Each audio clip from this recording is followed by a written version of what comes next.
it through this window. Another side to see, I'm ready to know. Not every story's written on a sleeve. Some stories take digging deep. Eyes wide open, words unspoken. Where are you going, darling? Where have you been? Stories to tell, emotions we felt, good and the bad in the hands we've been dealt. I wanna know why, I wanna know why you're the way you are.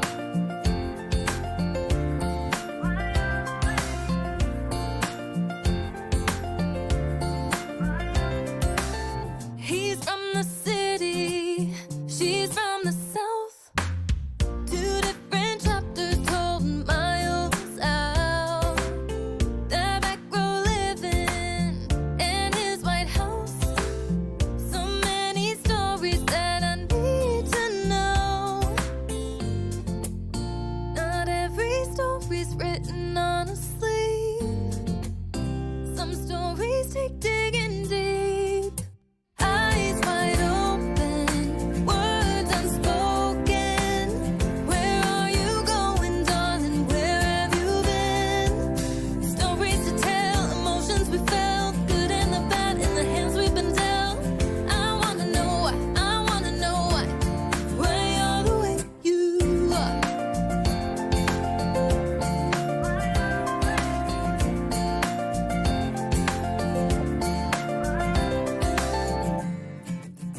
So many stories right in front of me. Some people climb to heights I've never seen. Too many falling down off their feet. These stories take digging deep. Eyes wide open, words unspoken. Where are you going, darling? Where have you been? Stories to tell, emotions we felt, good and the bad in the hands we've been dealt. I wanna know why, I wanna know why you're the way you are. Why you're the way you are.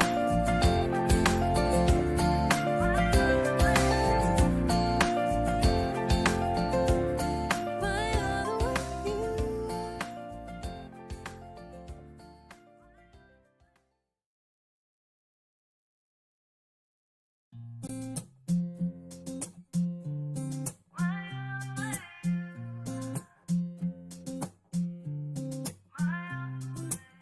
Tiptoe around with face of a stranger. Quiet observer, never get too close.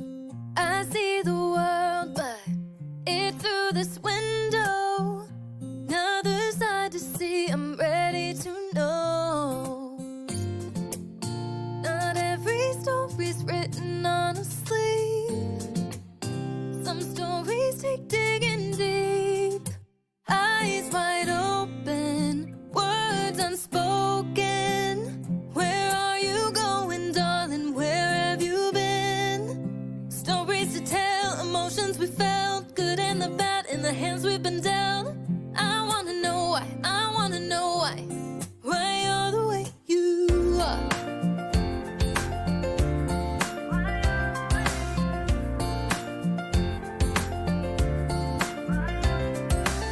He's from the city, she's from the south.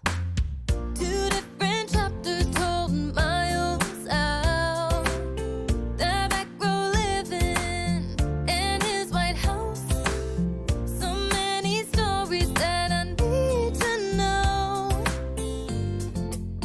Not every story's written on a sleeve. Some stories take digging deep. Eyes wide open, words unspoken. Where are you going, darling? Where have you been?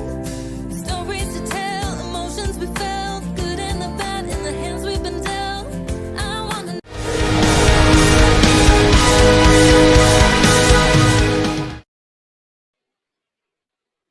Hello, everyone, and welcome to Silver Sundays. Thank you right in my face.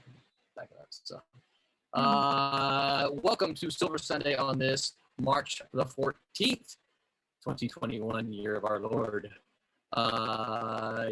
So we're here to talk about card games tonight. But before we get in, we have lots of housework. Housework? That's not the right word. Kind of the right word, isn't it? What's the word I'm looking for? You know? House cleaning? Maybe not really cleaning, are we? Anyway, let's do some introductions. So I'm Roland. I am the chief cat herder here. Finally it opened there. I've been waiting for this browser to open. I'm still, if I get robotic, I'm still on the old one. It has been ordered. You guys have seen that it's ordered, so it's on the way. But it takes me literally, I click and I have to sit here and wait before things open. So, so we're just going to go around my murderer's row here and everybody introduce yourselves. I'm just going to go clockwise this time. I'll go last. So that would make you next. Who? Me? You. Oh, because I'm right next to Roland, so okay, I gotta put you guys in order. Not on my screen. On my screen, it's me and then Roberta and then Aaron going down. Well, and then I'm sorry that only your screen matters, Roland. I'm sorry about that. Yeah. Well, you know what? I'll just call your name. Where's my teacher clipboard? Yeah, that's what I'm thinking. Can you take attendance? When I call your name, would you please raise your hand and say you're here? Roberta. Hello. Tell people who you are. Hi, I'm Roberta Conroy. I'm a graphic designer by day and a colorist in all hours of the night. And anyway, I'm a former Malibu Comics colorist and a current silver liner. Yay! I'm working on Cat and Mouse and a new series called Champion and Miss Fury, Silverline Team Up. Roberta, look what somebody sent me.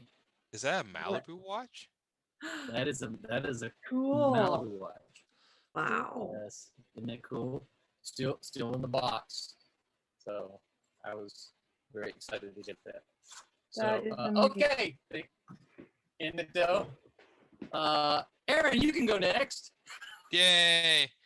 My name is Aaron Humphries. I'm the penciler on the Friar Rush comic, which is issue 2's kickstarting right now with Twilight Grim, and I am also working on an upcoming Silverline comic that I don't think we've really announced yet, but I'm working on that, and I do my own comic, Goblins, which is on Webtoons, and we'll be starting soon.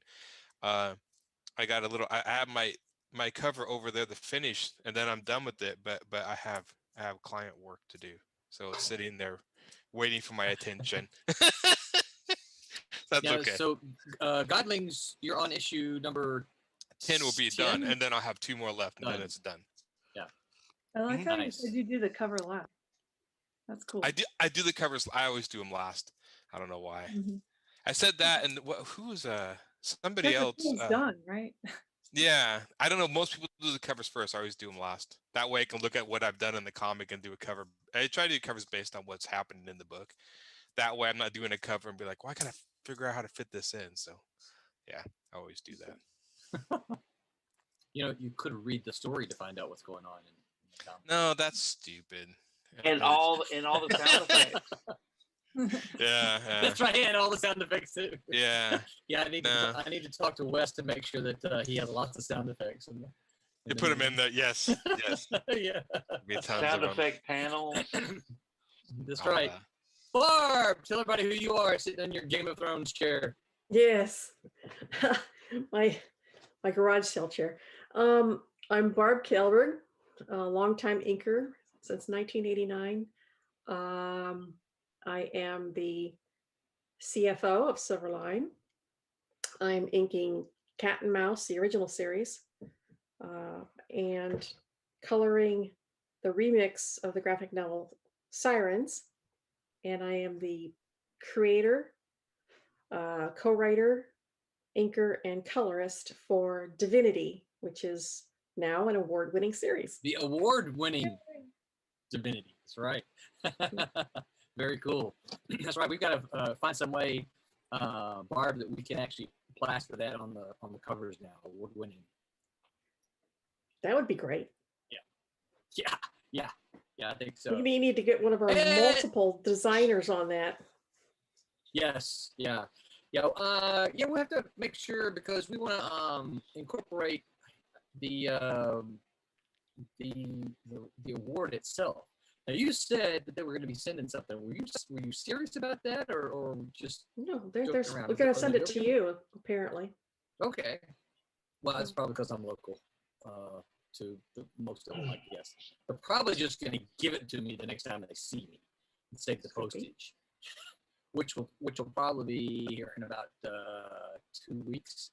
When we That'd be do a great. little Olo here in Orlando. So that's just a guess. I don't know, but yeah, I don't. No one's asking me for my address or anything like that, so I don't know. And last but not least, we have John, the Viking Prince Voltan Martin. I am an anchor for Silverline. My name is John. And I eat Friar Rush, and which is on Kickstarter right now, issue 2. I also did another cover for So that. go back it. Yeah, so go back it. Like I've been posting like off and on for the last since it started. And I'm inking Wolf Hunter, and causing all kinds of trouble, you know. And you are several pages into Wolf Hunter, right? Yeah. Yeah, how many pages are you into that?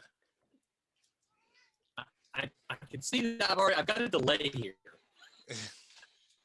Again, already. I was hoping I wouldn't get a delay until like 10 or 10:30, but no. Like almost done with page 8. One of those nights. Yes. We're off to a great Almost start. another page 8, and it sounds good. Yeah, so let me do some shout outs here. Want to shout out to Daytona Beach Comic Con. Thank you so very much, Tom and Daytona Beach Comic Con, for being our sponsor.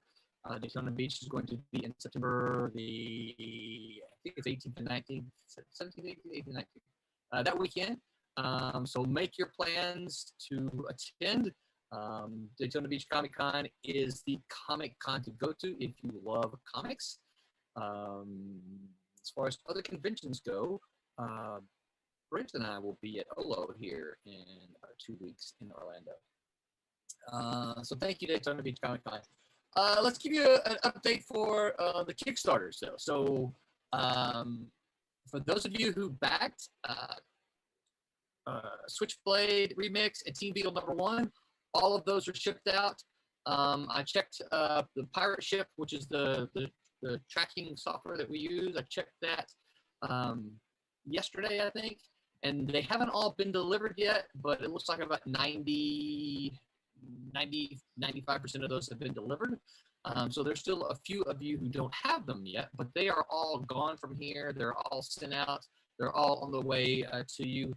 If you have questions or concerns about that in your package, just drop me an email, and I'll get you a tracking number, because I have tracking numbers on all of the packages. But you should get them, I would say, probably Monday, Tuesday of this week. At the latest, I would think, unless you live kind of, out in the boonies somewhere that it takes them an extra day or two to deliver. But we do have another one that is live. We have the Silverline double feature, Twilight Grim and Friar Rush #2. This is the second issue for both of those series. And don't worry, though, if you're saying, yeah, but I didn't get #1, those are all available. I will tell you this, Kickstarter has added the function of add-ons. And I absolutely love it, because we are able to do things a whole lot easier. For those of you who backed a lot of our campaigns, you were able to see, wow, what happened to the front page with all that list of the 50 of these reward tiers. Well, that's gone now. So we kept the reward tiers simple. I think there's four reward tiers, and then one for the retailers. So basically, you pick out what you want. That takes you to the next page, which is the add-ons. And that's when you can decide if you want something else. Do you want the variant covers? Do you need Friar Rush and Twilight Grim number 1 because you missed number 2? That's your opportunity to add on. Also, that's the same place where you go and get the artwork. Now, here's one of the cooler things about the add-ons. Okay, so previously, if you wanted a page of art, it was in a tier, and you had to pick it. And if you wanted another page, you almost had to bid a second time for a whole second tier, or email me and say, hey, I kind of like the second page, this other page, what can you do? And then I usually, if I could catch it in time, I would remove it and then add it to your thing. You don't have to do that now. All you got to do is go to the add-ons, and you can say, I want this page, I want this page, I want this page, I want this comic book, and it does it all for you. And once it's gone, it removes it. It's a very, very nice thing, and I'm so glad that Kickstarter has done this. It's been something that I've been wishing they would have for a couple of years now. So it's made it a whole lot easier. So if you're looking for the artwork, if you're looking for some of that stuff, I know R.A. Jones sent me a message earlier and said he had a friend who was looking for the artwork. It's on the second page, okay? So you gotta pick the comic you want. Pick that. I want the Kickstarter double feature. And then it will take you to the next page where you get to do all the add-ons, and that's where you will find the artwork, as well as additional comics. And I will say this, because it's all new, so I've been peeking around trying to figure out how it's working. And there have been several of the backers who have taken advantage of the back issue stock. And there have been several, I'm guessing at this point in time, but I want to say maybe a dozen back issues that the backers have selected and say, hey, I want this one, I want this one. And they're weird too, because you can tell that they missed a Kickstarter, because one of them was like, I know one of them for sure was like Cat and Mouse number 2. I'm like, what about 1 and number 3, right? So they must have got the first Kickstarter and the third Kickstarter, but missed the second issue. And so, yeah, so get over there, back in. We are currently, as I look at the screen, and I'm not going to hit update because my computer will take forever to do it. We are at $1,608, $1,608, which means we've got about 900 left to go to hit the goal. So get over there, take a peek at it. If you can't pledge, if you're one of those who can't pledge, we totally get it. We understand. We're still living in the plague world. You can share it though. Share it to all your friends who you think might be interested in something like this. And also, don't just share it, but tell them, hey, these people rock. They make good comics. Go pledge. Go support them. Give it your voice of approval, and your friends will go back it. So we're gonna try to play that video here maybe a little bit later. But the last I heard, the unpaid producer said it hadn't uploaded yet. Can you see it yet, unpaid producer? Okay, so, and I forgot to, I always forget this, but Brett, please don't think that means I forget about you, because that's not the case. Working behind the scenes is our unpaid producer, Brett, who is turning all the knobs and pushing all the buttons to make sure that you get to see all the stuff. Speaking of which, Brett, I guess you want to make sure you get somebody up on the screen. Who's arting right now? Who wants to share? Roberta, you want to share? Sure. All right. So, right, take care of that. Get Roberta up there. So yeah, so that's the Kickstarter. Get on over there and support that. All right. Looks like we got some chat already going here. Bobby Westovich says, "Look at Big W again. What's up, Screw Loose?" For those of you who don't remember or haven't been here, Bobby Westovich is my father-in-law. That's why I lovingly refer to him as Screw Loose. Phil Leon says, "What's Silverline Peeps? Sup, Silverline Peeps? Working on another White Devil page. Yay! Woo, Phil, looking good." Phil's been sharing privately some of the White Devil pages, also by R.A. Jones. Oven says, "Hello, Silverline family. What's up, Oven?" Oven, I'm hoping I may see you here in a couple of weeks at Olo. I'm thinking that might be a show that you can make it to, and I'm hoping I get to see you there. Wubba says, "Hola." So Wubba, we miss you, man. Yeah, where are you, man? Yeah. He's still at that Super Bowl party. Yeah, yeah. And I guess Pete's still sleeping. Yeah, he said he was going to be His here alarm tonight. probably- He did. Yeah, he said he was going to be here. But I guess his alarm didn't go off. We're missing Belcher. Belcher's not here. Of course, the last time I talked to Mike, he was in the middle of they were in the middle of a pretty nasty flood up their way. So, yeah, he said his house was fine. He was kind of on a hill, but he was kind of surrounded by water, and they hadn't been able to get out in some time. Oh, I recognize that page. Yay. Roberta looks I great. jumped ahead because this is fun. Yeah, Yay. yeah. No, it looks good. It's getting there. So Roberta, Just you the want way to I tell colored people? Sure. You want to This tell is, people what you're working on? Yeah. This is a splash page from Champion and Miss Fury. And this is a warehouse where he's loaded up with who knows what kind of artillery. And there's engineer guys helping out, get them all ready. So there's a lot to color in this. It took me a long time to get just the basic colors in. But here it is. So I'm going to color it. I love that. I love that color hold down there on the bottom. Yeah, and this one is hard, so I'm going to work on the moon a little better. Getting there. Oh, that's good. Thank you. Looking We'll see. fantastic. Yeah.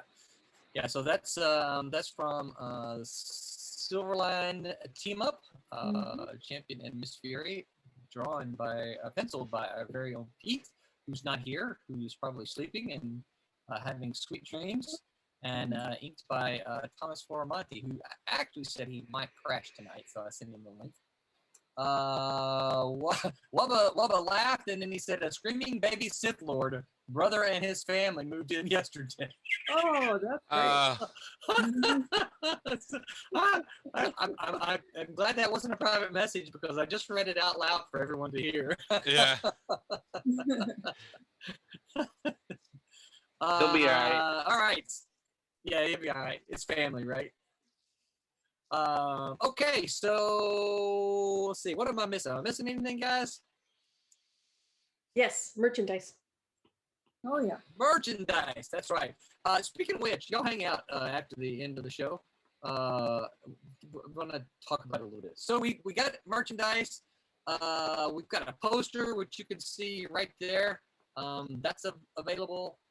We've got shirts that are available that you can get. See, I'm modeling this nice Silverline shirt here.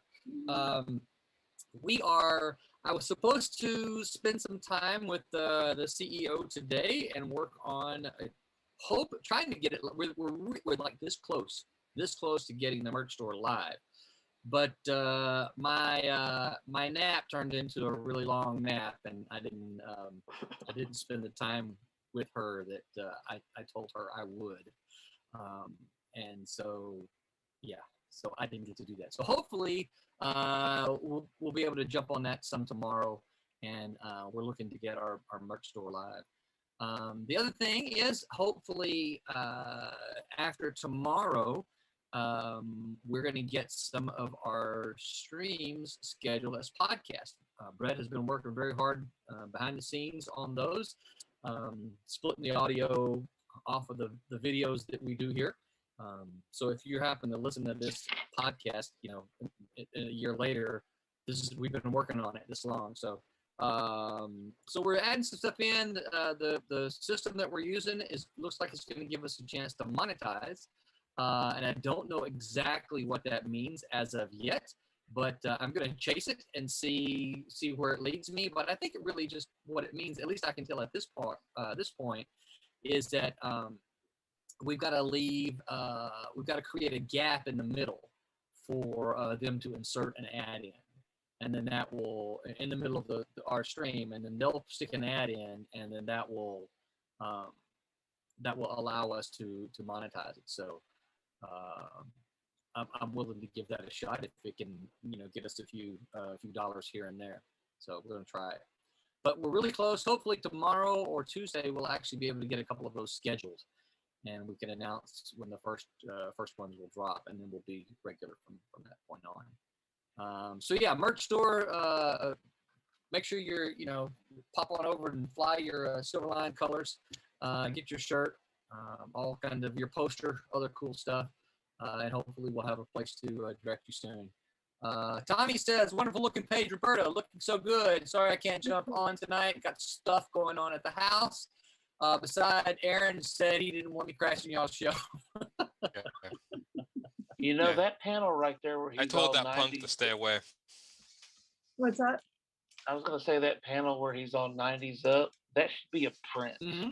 Yeah, I think we should take him, silhouette him out and use him on something. Oh, he needs a few more pouches there, I think. Oh, he doesn't have Yeah. enough pouches. Yeah. They're being hidden yeah. by his extra pouches because he's got a lot in his pants normally. He's probably got a couple of pouches behind those Thor knee pads too. He does, yeah. Yeah. Yeah, it's all part of the story. But you got to read it. Got to read it to find out what's going on. It's great. So Part of me wants to share that to Rob and see what he thinks. Rob, which Rob? The Rob Rob. Whitefield, yeah. The Rob, yeah. Okay, sorry.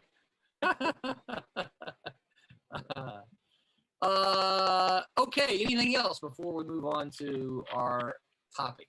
Anybody else got anything cool, exciting? So tonight we're talking about card It's games, like our and, lives are all boring. I know. This is an unusually sedate Sunday night, isn't it? screaming? Maybe a little bit. For the A stream, little bit. I don't know. A little bit. A little bit. Yeah, a little That, bit. that lost hour of sleep and got us all You jacked know up. what? That's Yeah. And BJ's calling it jet lag, and I think it does kind of feel like that, doesn't it? Biorhythms are off. Yeah. Yeah. I felt like one of those cars So- you had to keep pressing the gas to get to start in the morning. Keep going. Keep going. So let's talk about, before we dive in too deep. So when I say card games, I'm just gonna run through here. When I say card games, what's the first thing that comes to your mind, Aaron? I usually not like tactical card games. I play like what was it? Thunderstone Quest is one I like. Those kind of things, card games. I usually don't play a lot of deck card games, but those are the ones that come to my mind. Okay. Roberta, you. When I say card games, first thing that comes to mind. War. War. Oh, so like a regular like deck real of cards. cards, War. Like regular deck of cards, yeah. That's what we used to play when we were kids. We used to play War all the time. Uh-huh. Yeah. Yeah. I'm just thinking, but that's John, always on what about Roberta's you? mind. War. Oh, when you talk about card games, that goes everything from Yeah. spades to freaking Cards Against Humanity to Magic the Gathering. Mm, Right. Yeah. right. Barb, you. Poker. Poker. What? Poker. Poker. Yeah. Poker. Yeah, I don't even poker. know her. Yeah. Oh, that's so really And suddenly bad. we're kicked Okay. off of YouTube. Yeah. I even taught poker to my son, and he became a fan of doing online poker, even though he didn't spend any money on it, or if he does, he usually wins it back. But his name is Joshua Royal. His middle name is Royal. My father's name is Royal. And my grandson's middle name is Royal. It's a family name. So anyway, he enters all of these online poker tournaments. His name is Royal Flush. Not subtle at all. Yeah. Yeah. Yeah. Oben says, my go-to is Magic the Gathering. Yeah. And I actually kind of, John's got his deck there, and I actually kind of think there may be a little something to that. I think that I'm not suggesting any of you here are old, but certainly we're not of the college demographic anymore. And I think that probably those that skew closer to that demographic than us. When you say card games, I think their first thought is Cards Against Humanity, Magic the Gathering, Pokemon, things like that. When you say card games to me, I think of things like Pinochle, Hand and Foot, full 52 card deck games like that. War is not the first one that comes to mind, but yeah, along that line, right? Yeah. So, yeah, go ahead, Aaron. No, we never played a lot of those games. We played Uno. I think that's the one we played, but we never played a lot of games with regular card decks. I did play poker a little bit when I was in high school, but I think we're really bad at it. I played quite a few Uno games that ended up fight. What? Because I don't How care did what that Uno happen, says. John? I don't care what Uno says. Here in Memphis, in the hood, you're allowed to stack all draws and all skips and reverses. Oh, you have your own set of rules. I Okay, see. so Yeah. I was gonna say, so what do you mean by stack? I don't know that one. For example, if it's Uh-huh. draw twos and like a draw four, you can stack it all and it goes to that next player. So you can The just next keep player. playing them. One player can continue to play them. That's how I grew up learning how to play. He's defending himself now. I Getting know. defensive. I'm not accusing you. I'm asking. I thought And when that's you how put it, everybody I know knows how to play. so you're saying that when you put down a draw Me. two, it affects every other player except not just the player that goes No, next? no, it's like for example, if you're next after Uh-huh. me, and you're affected by what I play, Right. Uh-huh. I stack a bunch of draws. You have to draw all those cards. Oh. So if you've got a red draw two, a yellow draw two, and a green draw two, you can play all three of those. Boom, Uh-huh. boom, boom. And Aaron has to draw all of them. That's like Yep. 6 cards. Yeah. Yeah, Wow. I've had somebody draw Yeah. like 14 before. Good grief. Yeah, I've never heard of that rule. That's a John rule. No, Yeah. it's not a John So- rule. Yeah, we don't So, like your rules, what- John. We veto it. Yeah. As the United Nations, So, we veto. Oh, they got Uno's got When- that. Uno's got that card where you can like make your own cards now. Right. Yeah, we And saw I got that. one that says draw 10. That's evil. I got one that says draw the rest of the deck. Yeah. And then I got one that's pass all hands to the left, and then another one that says pass your hand to Yeah. the right. Oh, that's kind of interesting. Yes. So what's interesting, we played when I first started teaching, I taught ESL, and English is the second language, and the Japanese were one of the big demographics that I taught. They played Uno where you could add the cards up. So if I played a 9 and you had a 3 and a 2 and a 3, 4, 5 and another 2 and a 1, you could play all of those because they added up to 9. Right? Who's making up rules It- now?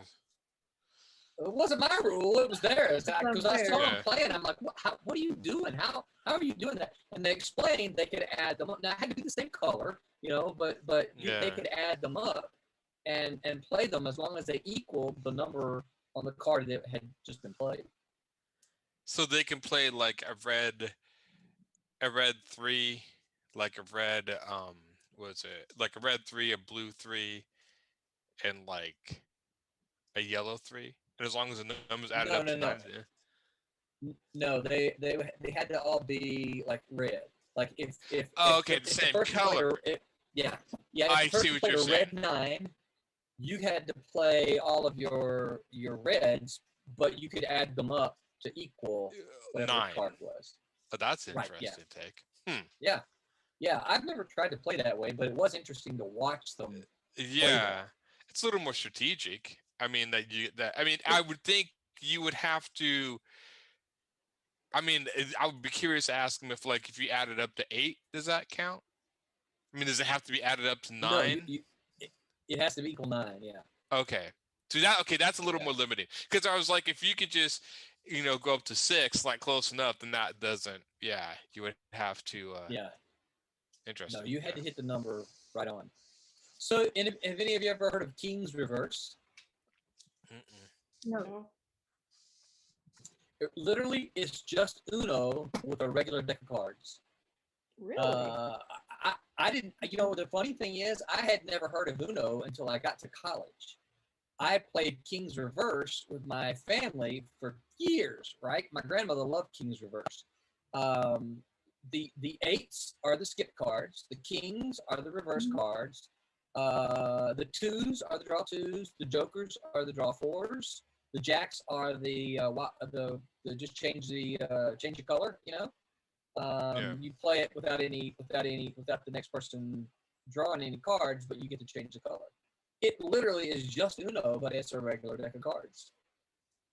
Interesting. Yeah, called King's Reverse. See, I love Never heard of it. I love Trivial Pursuit, and I think we should do Trivial Pursuit one night on here. You know, you talking about here on this? Yeah. Do they have a comics book version? You think they would? They do. Oh, Do they? they do. I may have to. Okay, think because I'm it like, was if they got a pop- comic Well, book version, I think it's pop culture, Trivial Oh, Pursuit, yeah. something like that. I would be Okay. up for that. I would be up for that. I love Trivial Pursuit. That'd be interesting. So I've been looking into things that we can do, into games that we can play. Just go to I've been trying to Kittens. research. Oh, yeah, a little bit to you know what games can you play on Zoom. And so I've been trying to figure out if there's anything that we can kind of come on here and have a game night ever so often.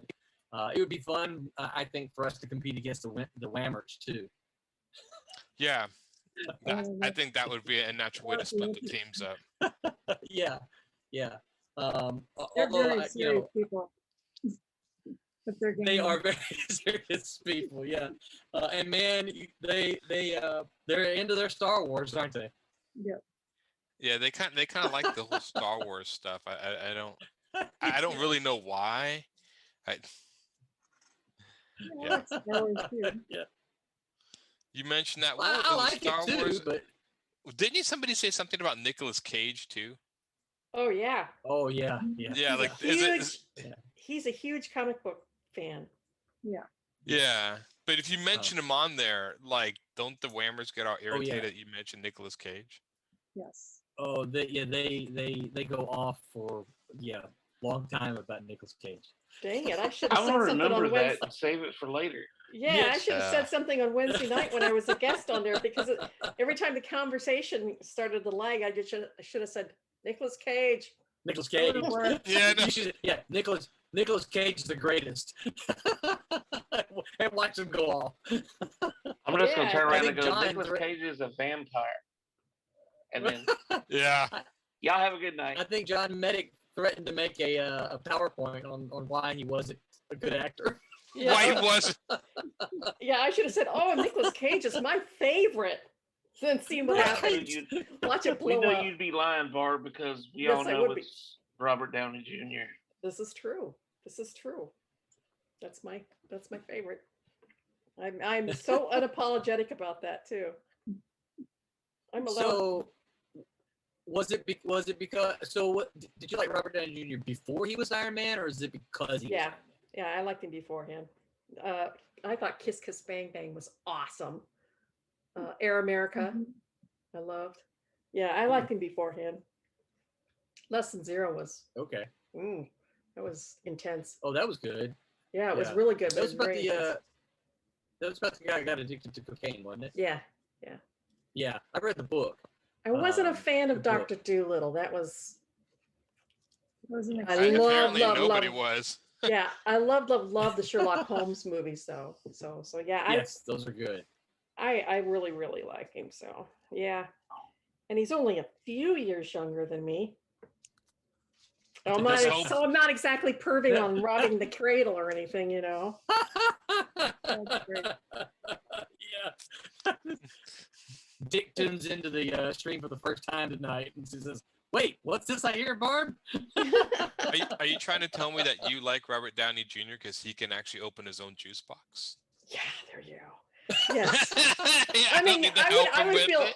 I would feel guilty like proving on like Tom Holland or somebody like that. I was like, good Lord, he's old enough to be my grandson, you know? So yeah, people get into that. At least I'm keeping it fairly in this in the age group. So you know. And we lost the YouTube live stream. All right. Perfect on Tom Holland. That'll do it every time. Yeah. So John, go ahead, Aaron. I don't know. Would you guys consider? Well, no. I play board games that have cards with them, like they're like Gloomhaven and other games that are played primarily with cards, but that do have a board component and moving pieces. Would you consider those? So when you're talking card games, you're talking strictly cards, just a deck of cards, or are you talking like I think anything can count that has cards incorporated into it? Well, yeah, I guess I was thinking probably more, and I guess we kind of, talk about it, see what's incorporated. I was kind of thinking more, you just have a deck of cards. It doesn't have to be your standard cards. But you got a deck of cards. You sit down at a table and you deal out cards, or you play your cards or whatever. Yeah, I guess that's kind of what I was thinking. Yeah. A game like Risk has cards, but I don't consider Risk a card. That makes sense. Okay, yeah, that would be a board game. Okay, I see that. Yeah. So, do you guys like? I mean, do any of you guys used to get into the? I never got into the collectible card games. Like, never like Pokemon. I guess Magic would be a collectible. Yeah. Oh yeah. Would you consider collectible? Well, John had his deck. Yeah. So I remember somebody trying to teach me Magic. I kind of got it, and I kind of did. And I just kept saying, "Does this kill you? Would this kill you?" And I wasn't quite sure. I wasn't getting it. I kind of got a little bit, but yeah, it was. I had to play it a few times to get it. But what I did learn, I can see how it could be kind of intimidating. I mean, not intimidating to jump into, but once you kind of get into it, be addicting. Like once you learn it, enjoy it.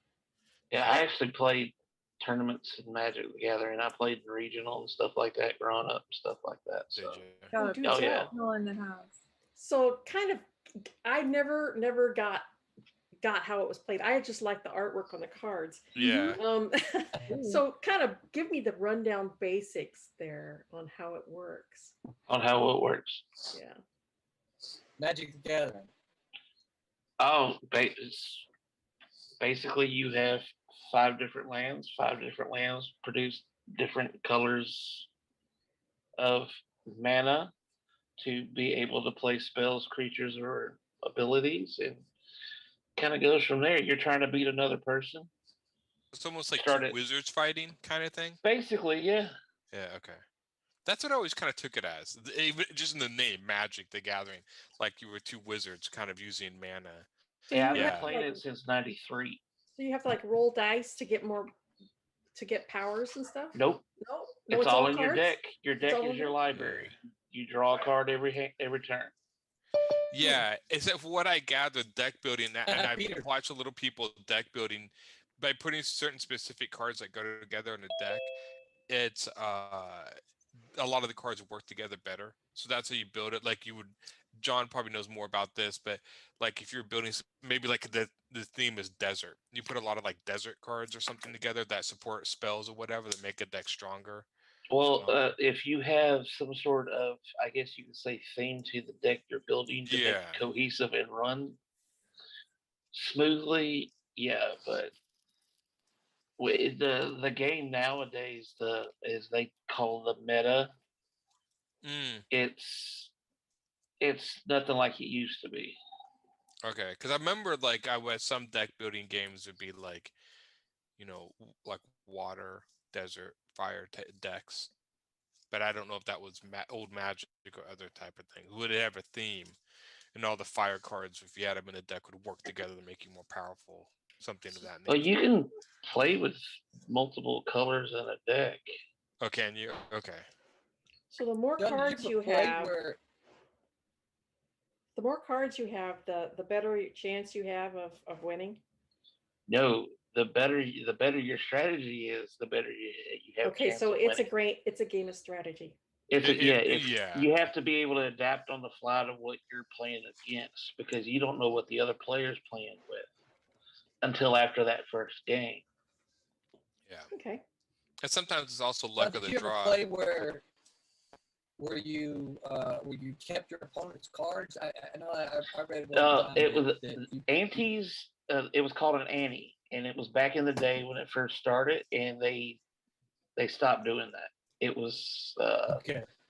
yeah, all cards that required ante were banned and so forth. So Okay. Yeah. And we are joined by Peter Clinton. Good morning, Pete. Hey, you all change the times and you don't tell me. Well, yeah. We are on. Oh, We set our clocks yeah, back. I forgot about that. Yeah. He wouldn't know that in London. Yeah. This Yeah, I didn't even think stupid American totally thing. my fault, Pete. Our clocks Sorry don't about change that. until Yeah, the it's- end of the, we got end of the month. Our clocks change. Yeah. Oh, That's right. okay. So you Oh, do it. so You they just do do it at the end of change the month. over that? Yeah, of course. I thought America was just like, oh, let's just do this dumb thing and change the time. No, we just ours don't change till the end of the month. Yeah, originally it was designed so that the agricultural workers. It's for the farmers, yeah. Yeah, it's for the farmers, Yep. but yeah, I think it's obsolete now, but everybody still stays to it. Yeah, Yeah. Utah's got a bunch of farmland, right? Yeah. Huh? They don't do the daylight savings time. I don't think a part of Indiana doesn't. Like part of it said we're Yeah. going to do it, and the other half said no, we're not. So like half of Indiana is on daylight savings time, Yeah. and the other half isn't. So you cross into one county, and they've got a different time than the other one. It's like, And Hawaii doesn't do it. I think, and I don't think Arizona. I think Arizona did away with it several years ago. Yes. I don't think they do it anymore. Yeah, so it's not a uniform thing anymore. no, it's trying to get more work out of the daylight hours, and Yes. that was Right. before every single tractor had multiple searchlights on them, so you can see where you're going. I mean, if you ever seen a combine going down in a field at night, they've got more lights on it than an emergency Those- vehicle. Oh yeah. A Yeah, they can stadium. see in the Well, listen. dark now. Yes, my uncle was a land leveler, and he's got the big machines too, but they're all made for leveling land. Everything's done by satellite. He drives his pickup truck with the satellite GPS thing on it, drives it zigzags over the land that they're going to level, programs that in, sets his tractors on the spot, and literally I don't know if they push a button, but they make it go. And the drivers can just kind of sit back there and do this while it drives and does what it's supposed to do, and See, they turn it around and I'm a farm girl, and my dad still lives on a farm, and I was back there for several months this summer, and it was just fascinating to watch in the fall time when they were combining corn, and it's all GPS driven. They just turn it around at the end and let it go. It drives itself, and they're sitting there. I watched a guy go past in the field, and he's sitting there reading a book. You know, and they all they look up every once in a while. And then when they get to the end of the field, they turn it around and let it go, and they just go back to their book. Yep. Wow, I wish it was like that when I was growing up, because yeah. It was certainly not like that on my grandfather's farm. Phil Leon says a bill is supposed to be on the table to eliminate daylight savings time. So they say this may be our last clock change. Really? Pete, I am sorry. It is. I didn't even think to let you know that we changed the time. Totally my fault. I apologize, sir. Oh well, I'm up. He's up now. We're talking about card We games. talked about you at the Like introduction. poker?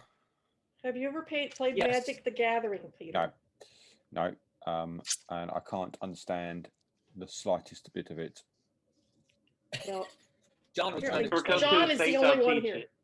John's You would the only make one fun here of the that kids that played Magic. That was Peter's job. I've seen people come in to like the comic shop and they play. They would like host like an evening. Oh, where yeah.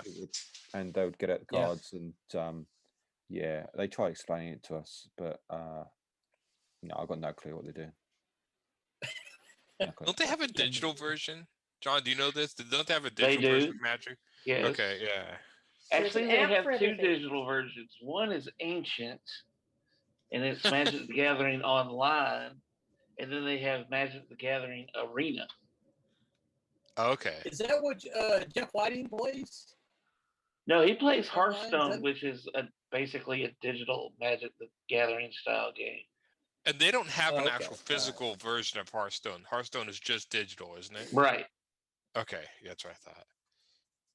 Now, Yeah. so, can somebody Actually, World of Warcraft used to have a card game kind of like Magic the Gathering. I didn't know that. Yeah, I have some of the cards. Sorry. No need to apologise.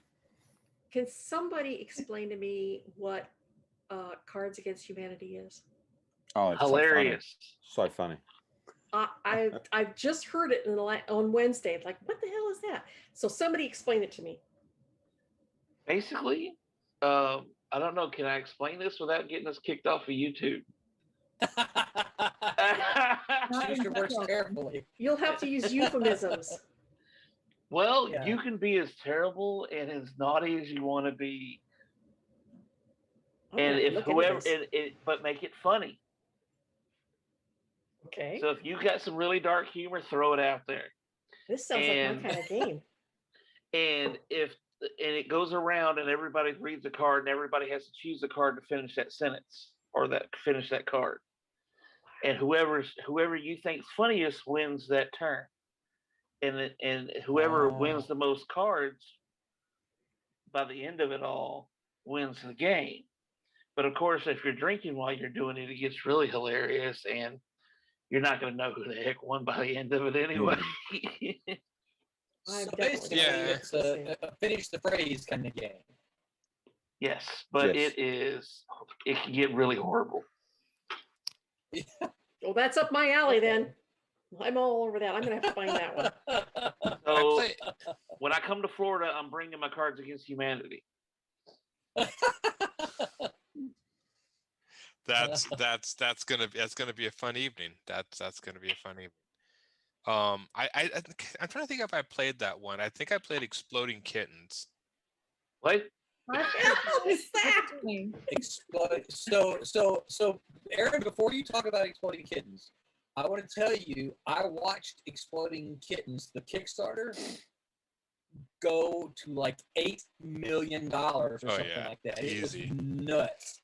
I just sat there and watched that thing just constantly go and go. I'm like, it's a stupid card game.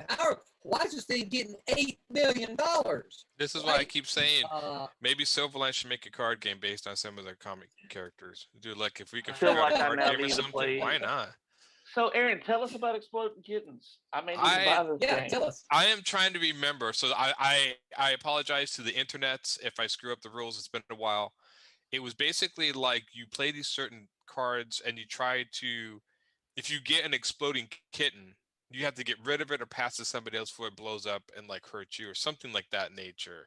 Now I'm probably getting this wrong. It's been a long time. I did play one called based off the video game called Bloodborne. That was a card game, but that was actually really fun, even though it was based off a video game. And that was, you're basically all hunters hunting these cards or creatures that you'd flip over the cards in the middle. But the way you win the game is by screwing over the other hunters. So you would do certain, like your weapons were like, this weapon does so much damage to the creature, but then will also do damage to the person on the left. Or it will, so you can kill things and then hurt your people, and you're supposed to collect these.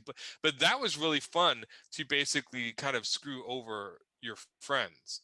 And I think there's other games like that. I think the funnest one I played was one called Enter the Dungeon. It was a very simple card game. And it was basically like a betting game. You had to bet. It was like you kept putting things down in this dungeon, and the dungeon, like these certain cards, like the one player into the dungeon had to defeat all the cards, and then you kept like getting more weapons or whatever, and so you kept betting your friends, do you really want to go into the dungeon? And of course, if you die, you lose. It's been a while, but I remember it being like it's basically betting your friends going into the dungeon, but the longer they wait, because you want to build up your forces, but the longer you wait, the more, because your friends would put down cards to make the dungeons harder to bet you to go in to screw you. So it was, I don't know.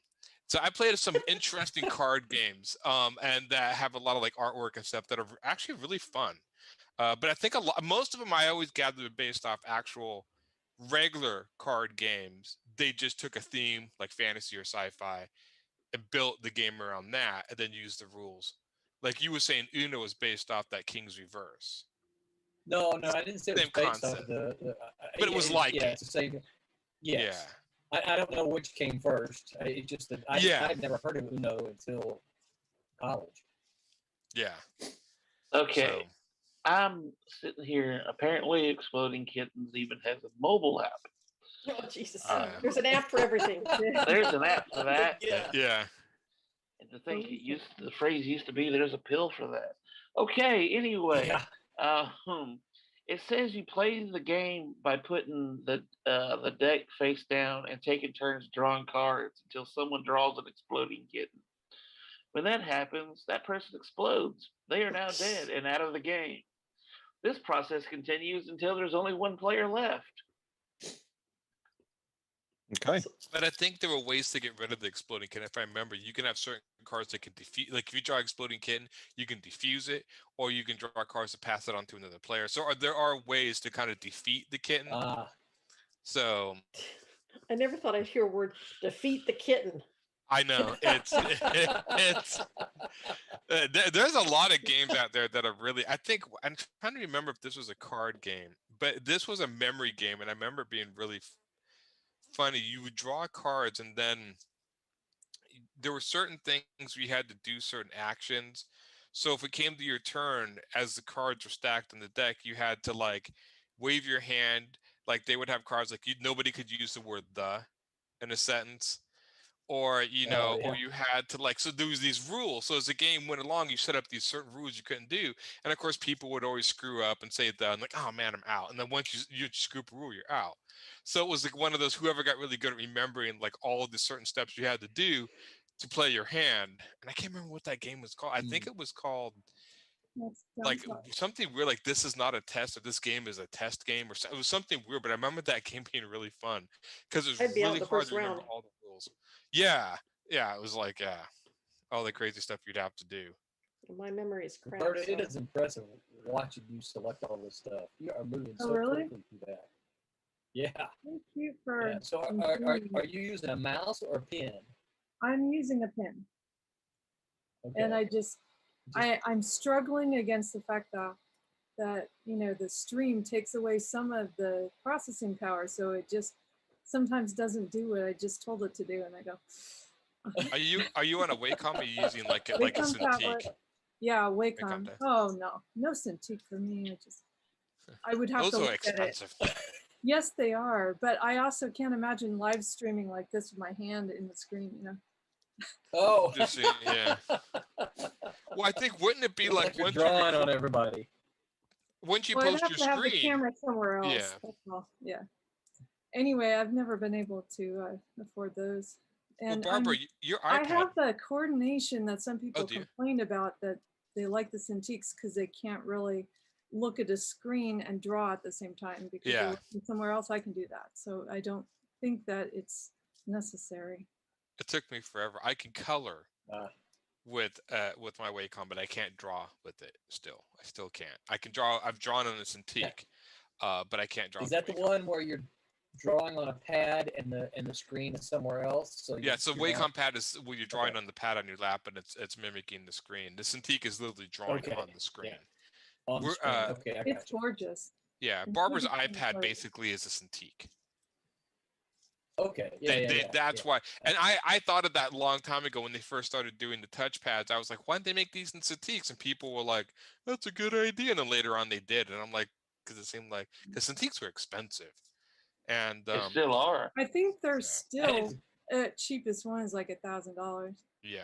Jesus.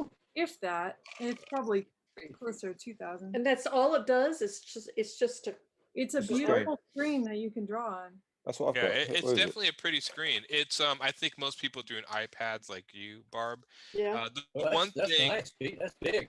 Yeah, it's just a screen. Yeah. But so I've connected to the laptop to draw on it. But yeah.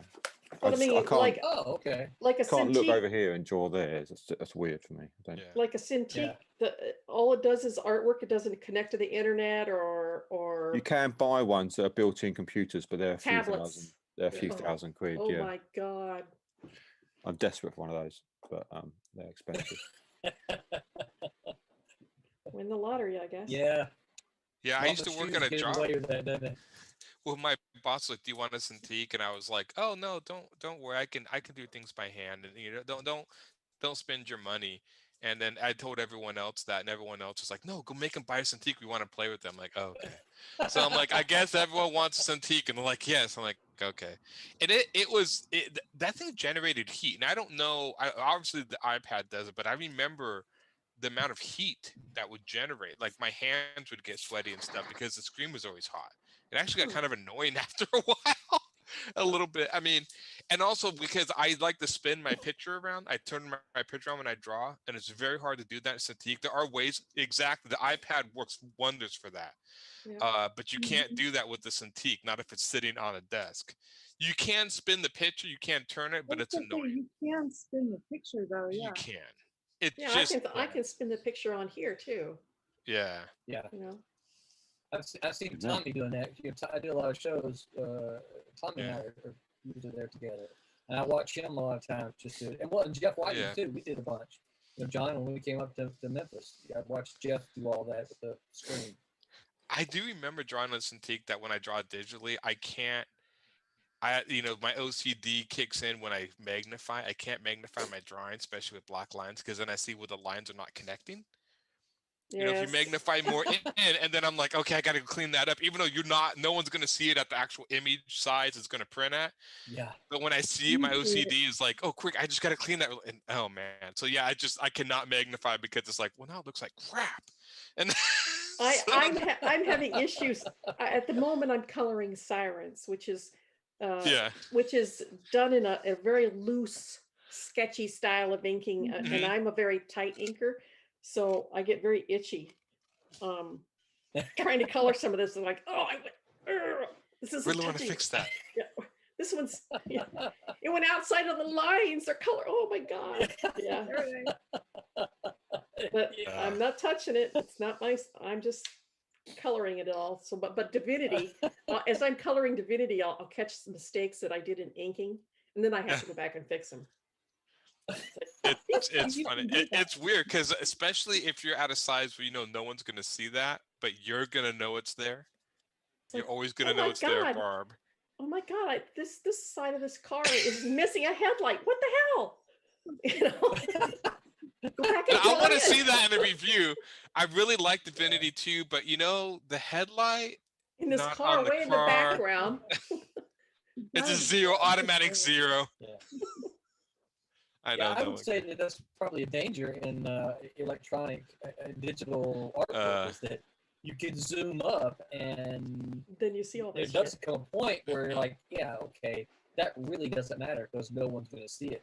No one's going to zoom up on it like that. I think I learned that early in the 90s because I don't know if you remember, Roland, they separated us out to do the Fleer cards. And I was realizing that I could make a blow-up poster of what I did with the detail, and it's supposed to be this big. And I'm like, oh. Oh my god! Okay, what am I doing there? Yeah, it definitely keep it at one size. I learned that the hard way. Malibu was very much ahead of the curve with that. When you say Roberta? Mm-hmm. With I think so. Coloring. Well, I felt like it at the time. Yeah. Okay, we strayed from card games, but I looked at the clock and it's 9:59. So, Brett, you got the review queued up? It was talking about Fleer cards. They were card games. It was a game. So hold that thought. That'll be the first thing we'll hit when we come back after the review. Brett, take us to Martin Piero's review of what is it? Stellar Odyssey. And everyone else will be back right after Martin's review of Stellar Odyssey issue number 2. Hey folks, Martin with Cosmic Times here again with another Kickstarter review. Thanks for having me on the show, guys. I really appreciate being a part of these Silverline shows. It's a fun thing to do, and it gives me a chance to read and review some of these comics I get on Kickstarter. Before I do that, let me find the Kickstarter that I have coming up. March 16th, I am launching The Good, the Bad, and the Prehistoric. It's a time-bending tale about cowboys and dinosaurs. Like I said, that's launching March 16th. If you're watching this video before the 16th, make sure you check out the pre-launch page. If you're watching it after, I'd sure appreciate you backing that project. You can find out more information about The Good, the Bad, the Prehistoric by going to cosmictimes.net/GBP. But enough about me. Let's talk about the book I'm going to review today. I'm looking at Stellar Odyssey, issue 2 from Unparalleled Comics. Let's check it out. All right, here it is, Stellar Odyssey, issue 2 from Unparalleled Comics. Unparalleled. I would say that name might be a little ambitious. I don't know if I'd call myself unparalleled because it kind of sets a really high bar. Also, as with the first issue, the name Odyssey, the book doesn't quite live up to that. I might not use the name Odyssey. In my opinion, it's telling smaller stories, not what you would expect from something called an Odyssey. But that's just my opinion. Let's dig into this. By the way, real quick, there is a difference between issue 1 and 2. If you watched my review of issue 1, you know this book was actually an anthology with several short stories. This one is not. This is a singular story that focuses on one of the stories from this book, from this first book, I should say. It was the, let's see if I can find it here. Bear with me. Yes, it was the Vagabond Blues Trap story. This book kind of drops the Vagabond Blues name and just sticks with Stellar Odyssey. It's a difference. Not sure why they dropped the name Vagabond Blues and are just calling it Stellar Odyssey. Either way, it's what it is. So let's dig into the book. Like I said, it's a singular story continued from the previous book, and it jumps right into the action. We open up with a space battle, and that is great. That's a great, exciting way to open a story. But unfortunately, the excitement quickly fades.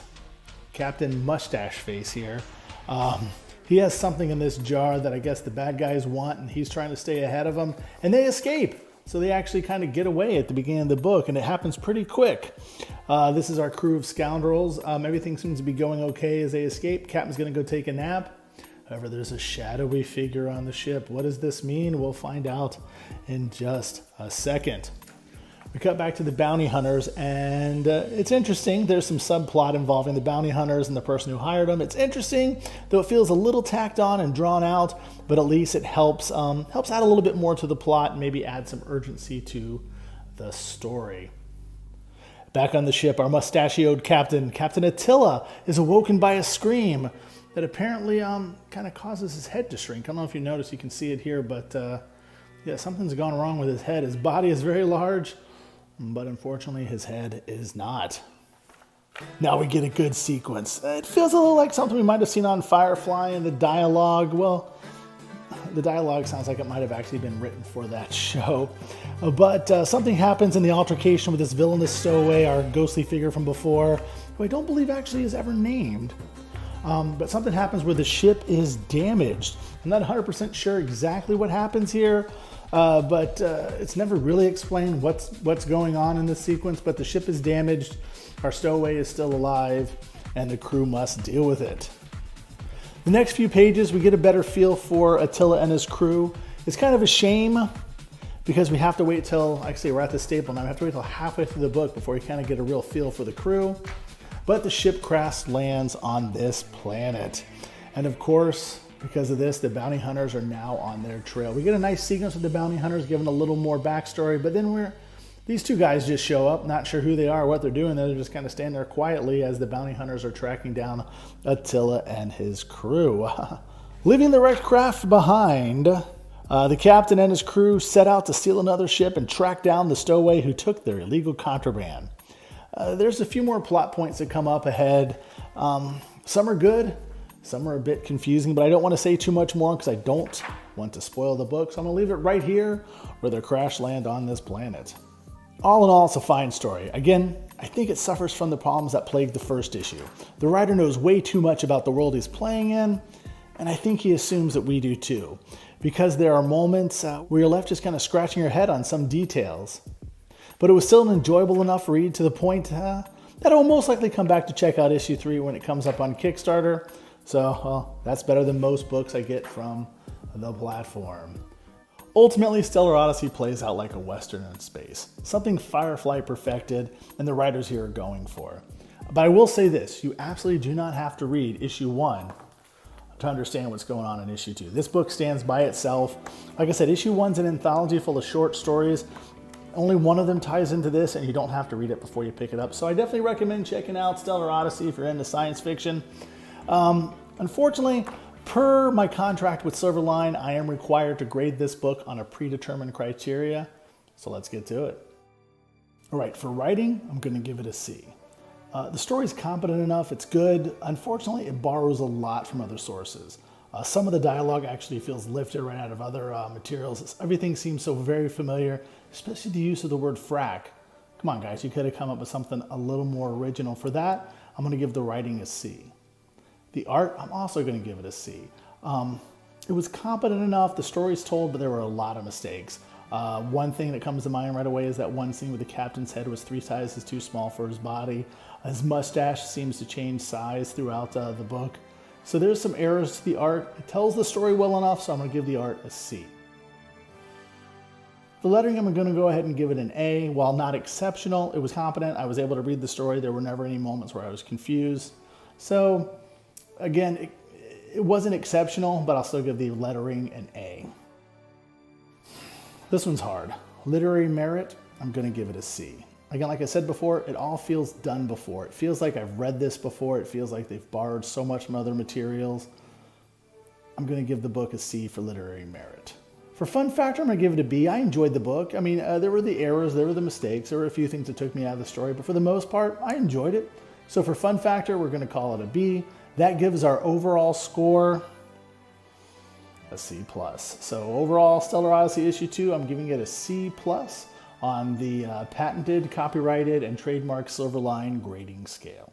All right, like I said before, I am going to pick up the next issue, issue 3, when it comes up on Kickstarter or however way I can get it. I'm interested enough to see what happens next. I'm interested in this world to see if we can finally figure out what exactly is going on. Again, everything seems very familiar. It seems done before. If you're a fan of science fiction, nothing's going to seem too terribly original about this story. But sometimes things that are familiar are enjoyable as well. I like familiar things. So yeah, if you like science fiction, go ahead and check this book out. All right, so let's wrap it up here. And I want to say once more, check out my book, The Good, the Bad, and the Prehistoric, launching on Kickstarter March 16th. If this is before March 16th, check out the pre-launch page. If this is post March 16th, please check out the project, maybe back it. You can find out more information at cosmictimes.net. GBP. And that's it for me. I'm Martin with Cosmic Times. Take care, everybody. Back to you guys, and hey, stay cosmic.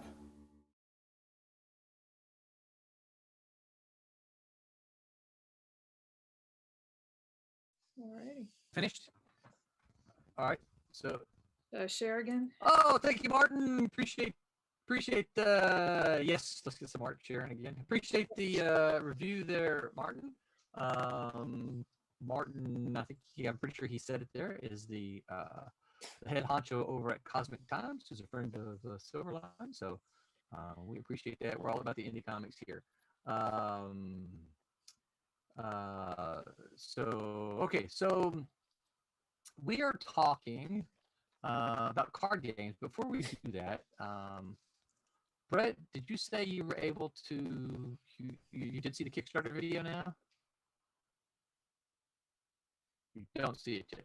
All right. Well, hopefully we'll get that. We'll get that Kickstarter video up before the end of tonight. But we are talking about card games tonight. And before we get back to Roberta had said something about some card games from the 90s. We want to shout out to Daytona Beach Comic Con again for being a proud sponsor of the Silverline stream on Wednesday and Sunday. So thank you to Daytona Beach Comic Con. Roberta, you were talking about a card game. What were you talking about? Oh, I was saying we had Malibu this tie into the Fleer Overpower game card with our characters. that we were working on. Oh And yeah. it was a really cool little collector's edition, that you would get different sets and play against each other, and they had different powers. And so that was something you could put down. I It's remember kind the of cards. style of Magic the Gathering. Was this something Malibu did? Yeah, I remember the Mhm. cards. Well, but it I was never, Marvel. never played. Yeah, it Yeah. was the Marvel characters, but it was at Malibu. Do not remember that. Yes. Yeah, they were I great. remember the Hero Clicks became Yeah. big. I don't know if they still have Hero Click stuff. I think so. Yeah. Yeah, it was Marvel overpowered collectible card game. Yeah. Take your word for it. Yeah. I don't remember that. I mean, Yeah. Did you ever play it, Roberta? I played it enough. Well, I read the rules of it, but I didn't have anyone that I was playing with, so I didn't get that far. I probably could have, if I looked into it a little more. But it looked fun. Yeah, and I remember the cards, but I never played it. I feel bad I didn't Yeah. play it now. It's over. There's that lag of mine, chat, interrupting again. Yeah.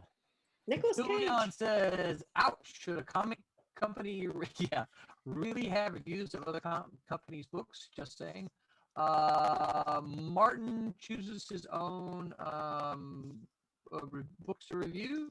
He, I think these are, if I recall correctly, these are all Kickstarter books that Martin is reviewing. So, Yeah. I think when we talked about reviews, I had asked both Martin and Wayne. I said I didn't want any Marvel. Didn't want any Marvel DC comics. I wanted all independent comic reviews. Wayne does reviews of books that he can pick up at conventions or from comic shops, and then Martin does books that he got from Kickstarter. So we don't select the books. That's all Wayne and Martin. They do their own thing. Yeah, and obviously we don't have them review our books because that would be kind of self-serving, I think. I don't have a problem with that. But yeah, so yeah. So yeah, I mean, I don't have a problem with other people reviewing ours. I mean, we can talk about them certainly, but I don't know that we can review them. Can we? We just give them all A's. Let's give them all A's. I mean, come on.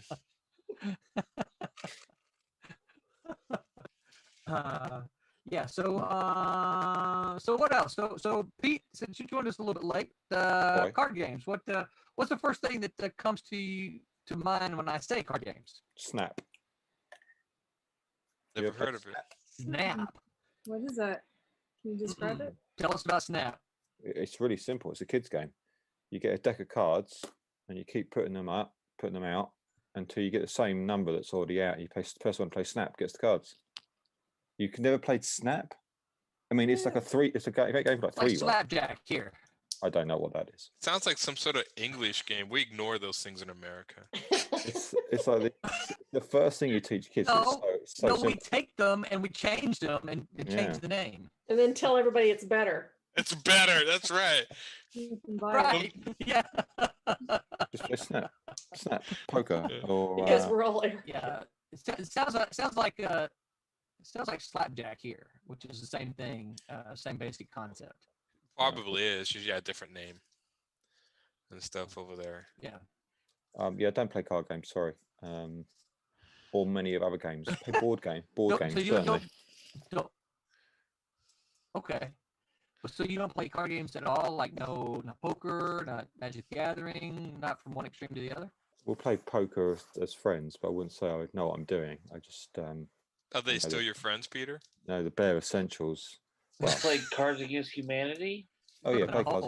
Yeah. Got that somewhere. Yeah, I think That's around. you said that. Yeah, but it's funny because Cards Against Humanity is like every time I played it, like, is there a winner? And usually those games just devolves into people saying stupid stuff, which is half the fun. But I don't think I've actually played one where somebody was like, "Who won that?" Nobody cares by the end. They're just throwing the cards that prompt goofy stuff to say. Yeah. So. There. Yeah, I don't. It's Hello? Boy. yeah. Is Did Willa we- trying to talk?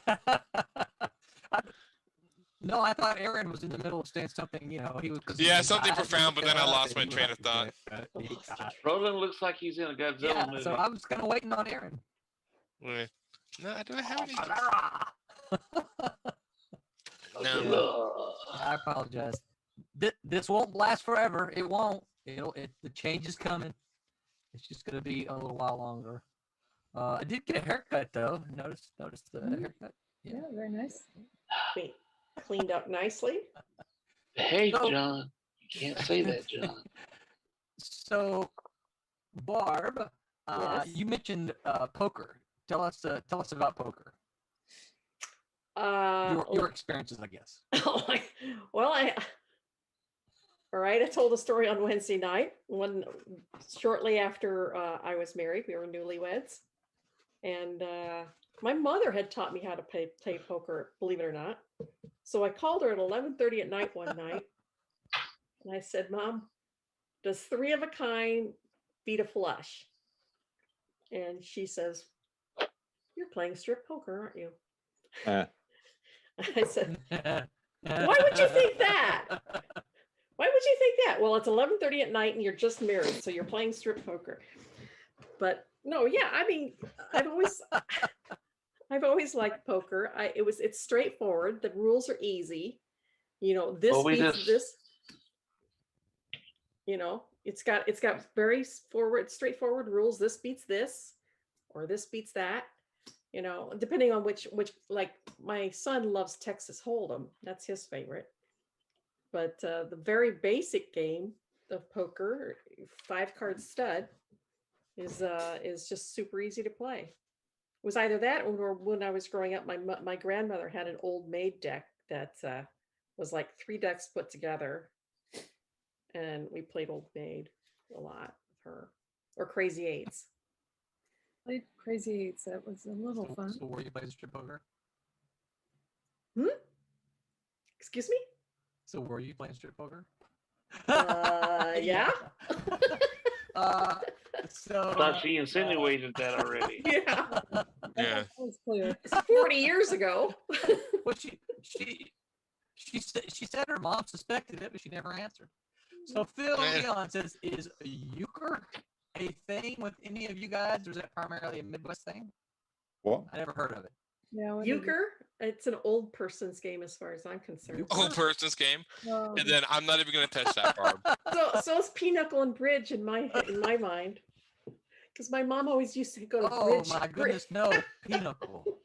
My mom always used to go to bridge club when we were little. So it was like a weekly thing where all the ladies of the church would get together and play bridge at somebody's house, and they would rotate, and there would be tea, and the kids would play. And I feel the same way about bridge.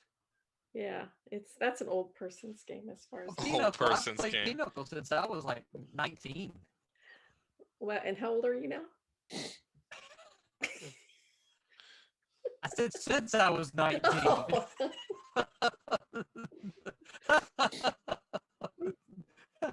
That's basically like asking Roland. So how was Moses? Brett, don't encourage it. Yeah. Yeah, was well, nice. I have no room to talk because I'm older than I that. was there. Way back in the I old wasn't going to say it, but I was waiting for Barb to say, like, yeah, Pinochle is an old person's game. Did I mention I'm the local champion? Yeah. I did not mention that. My bad. I love pinochle.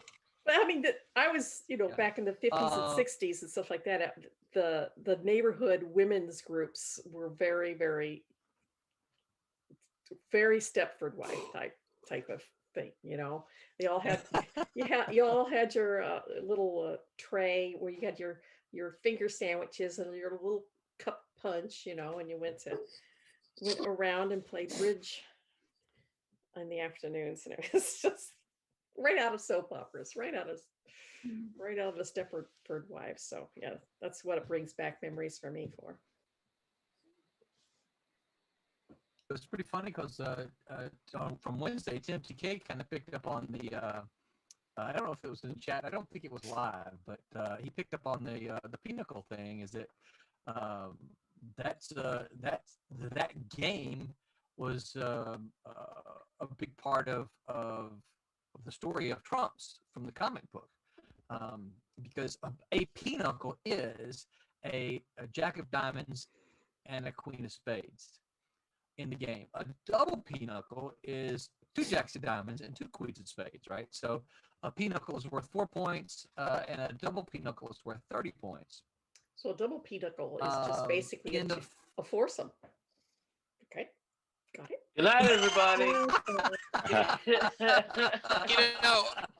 Would it And be we're funny off- if we're kicked off YouTube again? in the Trump's comic, if maybe it is one huge game of poker they're playing in the world, and like at the very end of the book, like everyone else is naked except the winning team. Now we're kicked off. I thought I was the one that had to behave. Yeah, that's just funny. So, We claim in your the clothes first for few ourselves. pages of the first issue of Trumps, we do see the sexy scene with the Jack of Diamonds and the Queen of Spades. So, but I don't call it a Pinnacle. Obviously, it's just political espionage in the story. But it is Sure. the Jack of Diamonds and the Queen of Spades. So if you play Pinnacles, you know that that's a Pinnacle. So political espionage, that's what the kids are calling it these days. Okay, got it.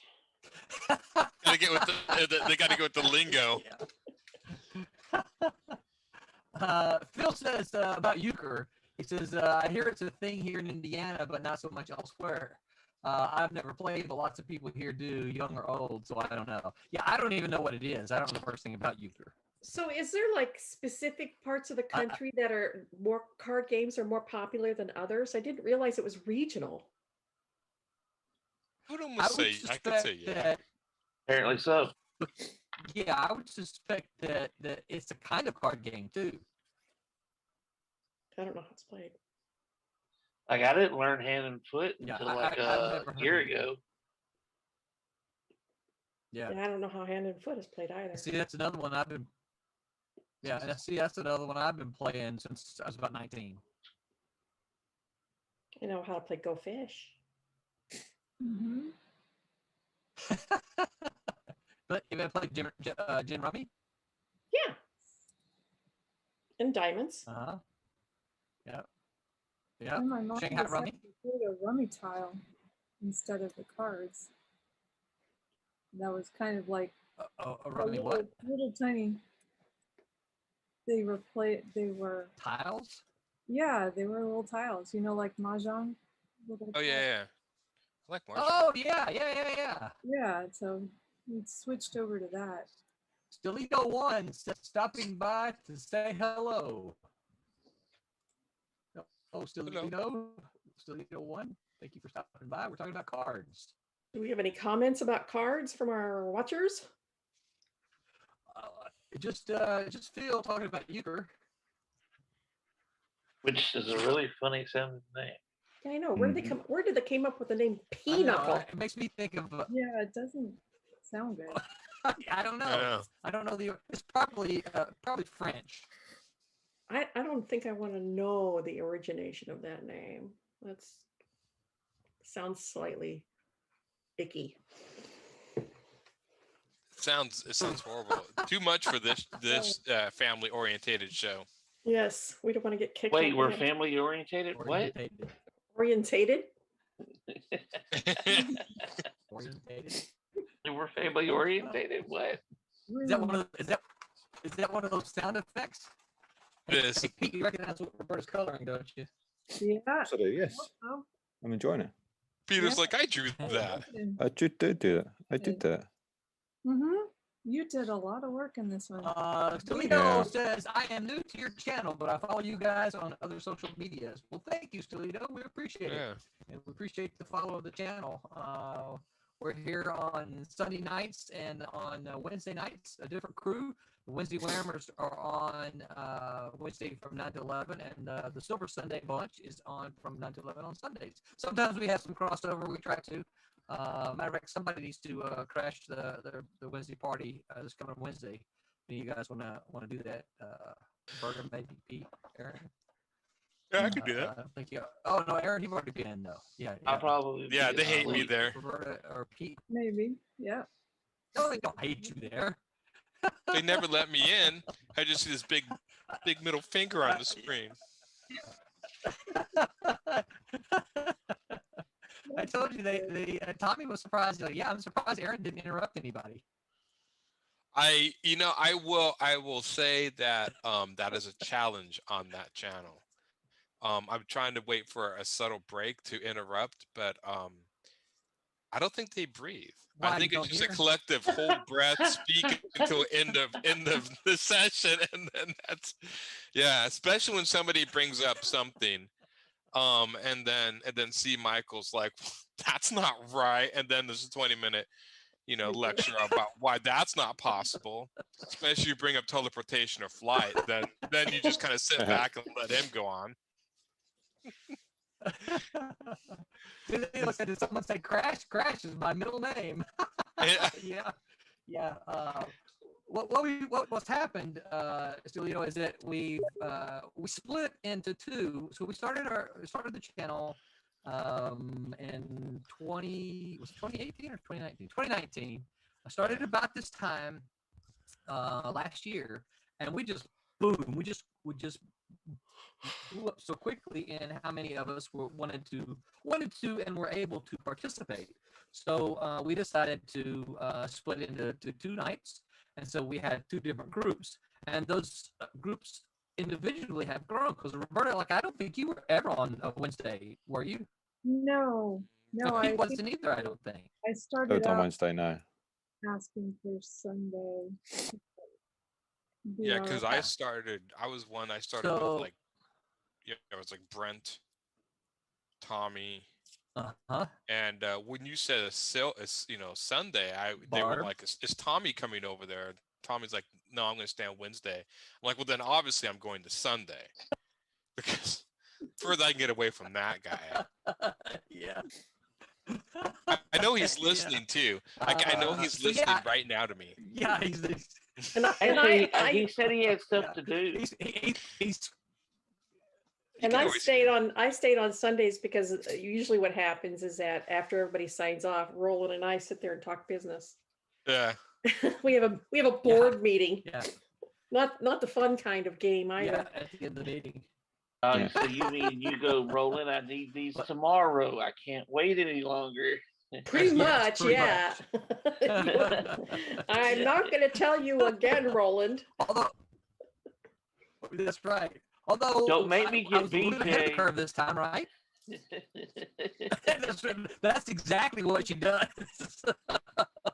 And then BJ comes in here, she's like, "Why haven't you sent this yet?" I'm like, "I just got to do it. I know I got to do it." Yeah, but we're a little bit ahead of the curve this time, right? Yeah. Yes, We're starting to get more streamlined. When we first started, it was like the left hand didn't know what the right hand was doing, and we've worked it out over the last year. We've gotten much more streamlined in getting all of our accounts lined up. Yeah. So anyway, Stolito, to explain the whole Crash thing, we're talking about, we're trying to get, somebody from Sunday to go and crash the Wednesday party so that the Wednesday folks will know, because except for the time we did Comic Conway, I don't think Roberta's had the opportunity to really interact with any of the Wednesday folks unless they've been on here, and same for Well, we same did for Pete. crash the Well, and Wednesday Aaron up until group, right? Yeah. We did have that Yes, one we did, Wednesday yeah. crash group. There's that one. Yes, that was fun. Hey, Roberta, Yeah, so, quick question. So anyway, that's what we're talking about, crashing. Yeah. Any question? Go ahead, Aaron. Do you use channels in your selections? Of course, Okay. but not when I'm I use the channels for the creation of the document. Okay. So that's where I keep the line art. Okay. So it's Was it channels the one where you can save the selection? you can save it. Well, I will give you real funny little tidbit about early history of Photoshop. They used to limit how many channels could be Oh, included, really? but we Okay. would use the channels for saving the selection of the major figures or the major Yeah. characters. I didn't mean to get off topic. I was looking, and I remember. I don't use channels that much. I'm always curious. I use channels a lot. Yeah. Actually, most of the time I use it when I'm photo retouching for actual photographs because I can Okay. pull a color out really easily. Okay. Yeah. Yeah. Channels are powerful. I think. So when I And ask you to do things like, go ahead, Roland. I was gonna say, so when I ask you to do things like pop the character off the background, is that when you use channels? Because I like to put the logos and stuff behind them. No, I use layers for everything, but the layer has a layer Okay. mask. The layer mask lives in the channels. If that makes sense. Is that big X because you So broke see, the link this- there? Because I selected it, it's here. Okay. Yeah. So it's up here, but whatever. So the masks are black and white and shades of gray, and everything in a channel is a black and white. So it's distinguished what version of ink gets placed on it. Yeah.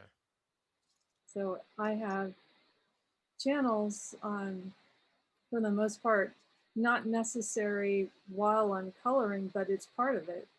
It's embedded in part of it. And like I said, if I really want to affect a particular color, sometimes I'll do that. But I guess I do so much of it with let me show you something with the hue saturation that you can affect the channel just with the color choice. So it's really not as necessary to go to the individual channel for that. Interesting. Yeah, I But pretty much color just by like doing the multiplying coloring behind it, then adding my coloring style is super simple compared to what you do. yeah, I could probably simplify it a little more. Well, no, I mean that's how you were taught. That's how you're taught. I had to figure. I tried to look up computer coloring at one time, and I was like, no, I kind of developed my own. And I thought my system was unique, and then I found that other artists who do similar to my style, that's what they discovered. But I just kind of played around with like layer modes and stuff, and started figuring stuff out. That's how I do mine is layer modes because I'm not smart enough to figure out Photoshop. Yeah. This What's a layer Procreate, mode? You would if you just stumbled Roberta around has it. been doing this for a couple of years. In Yeah, Photoshop, it would be like yeah. multiply or different or whatever. Does it? If you look, point at layer modes really quick, Roberta. You know Sure. there Yeah. in the layer. Well, we have like for whatever modes, There, there's a that's lot layer of modes. choice, Oh, Yeah. okay. and that affects the color dramatically based on what Yeah. it is. right. And I use that all the time. Uh-huh. Yeah, all the Procreate has that too, where you can do a Yeah. hard But it's burn clip. or a color burn or But- light dark Yeah. I didn't overlay. know that. That's Yeah, and Yeah. I use the layer modes the most when I'm trying to decide what I want to do with a background. Right. When I start playing around with the colors, and the layer mode helps to make some of those decisions. Yeah, see, Yeah. Procreate is like Photoshop for dummies. I think they made Procreate to be simpler because Photoshop takes up too much processing power. It I is, think- and I mean, Photoshop is Yeah. made strange enough to actually manipulate photos. They've applied stuff you can draw in it, but Photoshop was never actually created to be a drawing program. I've never known that because I've used it since 4.0. Yeah, most people I common, think yeah. it accommodated that too. That's why when I've used Manga Studio, Clip Studio, there was many more tools geared towards actual drawing. It made the actual drawing process and coloring much easier. And I'm like, oh, I get it, because Photoshop was kind of geared towards, and then they started adding, okay. But I'm so used to Photoshop like you, Roberta, that's what I use. Because I've used it like you since the inception, so that's my go-to. Even though it's not the super most amazing program, or most efficient program to do that. Well, it is, could do it. I think, the most efficient if you are knowing what you're doing, you're fast enough Yeah. at it. Like, If you Yeah. are having to look for it, then it slows you down enough for other programs to be easier to use. Yeah. I've recently discovered I can Yeah. like triple my speed by using Alpha Lock a lot. That's cool. Mm, Yeah. Well, Yeah. that's something that I've noticed too.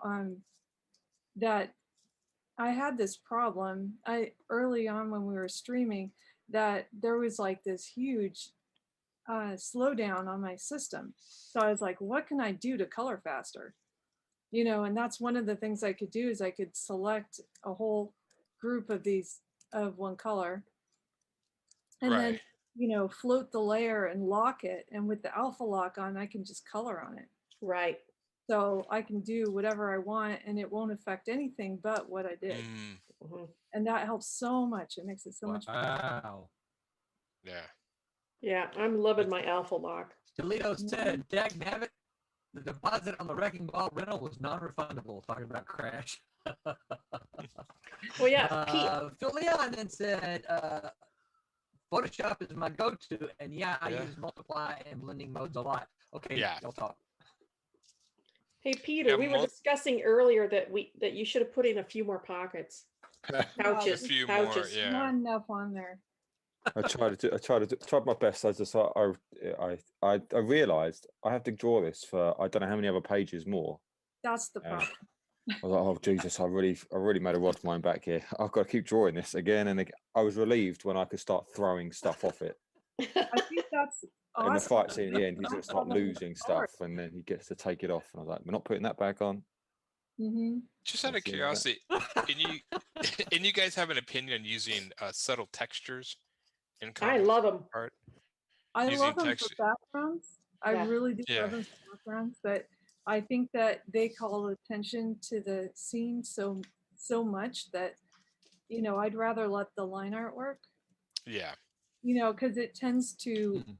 be more interesting and somehow to the, you know, to the flat background. So I think that's the only place I really want to put it. Right. That's usually what I do too. I mean, on my Godlings, the old page, like I do this old page texture, but I do put one about like multiply it 50% on top to give it this texture over the art, so it kind of looks like it's Yeah, part of the cool. page. So Mhm. I do, and then even when I do like color, I do multiply a lot and then minimize it so it pulls out that texture of the old page in there. Mhm. And I don't try to overdo it. I've seen some people, because I don't know, you can overdo it. There's one artist I know that discovered textures, and oh my God, he's like, dude, It hurts. stop. He's like, I'm scanning oranges for textures. I'm like, stop, you're killing me, dude. Wow. I like to use it within reason. For instance, I just finished a page on on Divinity where Mhm. it takes place in this old fashioned like English country Oh, manor. the coat. Yeah, and it has wallpaper on the walls. Well, Perfect. it's got to have some texture on the wallpaper, you know. Yeah, That's a just given. a little bit. Yeah, Yeah. it's a very subtle, you know, I think that's the best hunter way. green wallpaper. I Yeah. think there was something you did, Barb, that I really liked. Like you colored a picture in the background. Like there is a photograph on the wall. It was kind of more realistic, or you know, it had that kind of a. I dropped that in, yeah. There's if you that was look really carefully Yeah. in the last Cat and Mouse, there's a photo on the wall in the library there. That's actually my wedding photo. Really? Now he's gonna have to go find it. And Roland's like, wait a minute. Yeah. The last issue, you say? The last issue, yeah. Number 3. It's got, Okay. I think it's the one where he's got all the kids lined up. Shalito says, oh, okay, yeah. Shalito says, I never got to hang up coloring in Corel Draw when I did my characters and book cover. And then Hyper Potato says, like and subscribe. It's free. What's up, Hyper? Yes, it's free. Please like, please subscribe. So now I'm he's moving through Cat and Mouse number 3 right now. I think it's in the scene where he's got the boys all lined up in a row. Oh, okay. I know which one you're talking about now. But that's yeah. Yeah, I see it. It looks like it's off to the left a little bit, I think. Yeah. I think it's yeah. right there Yeah. where I can't see my finger. Yeah. I think that's it. Neat. Yeah, I just- Wow. Page 19 then. Very cool. That one I just Yes. imported Oh, actually, the- yeah, it's actually much close up right there. Yeah. Oh, yeah. Yeah, I imported the photo and just kind of drew over it in that one. But I've done other ones where I've found a black and white piece of artwork and just warped it a bit or something like that and stuck it in. Yeah. Yep, that's it. That's it. That's it. That's my wedding photo. She's claimed the comic is now Barbara's. I claim it for my cool. own. That's great. I didn't even notice that. It's the little things. That's fantastic. How long Yeah. does it take you to finish a page, Roberta? Like, in general? Well, I know each it page is depends different. on whose page. I mean, Peter's pages. Oh my God. Yeah, Peter, what are you doing to her, man? God. Don't blame me, blame Roland. I'm trying to keep it under. Listen, like- I got to take up for Pete. Pete's doing an awesome job now. Come on. Yeah, it's like Just have to 5 draw what I'm fantastic. told to draw. which is a lot more than I expected. Yeah, I know.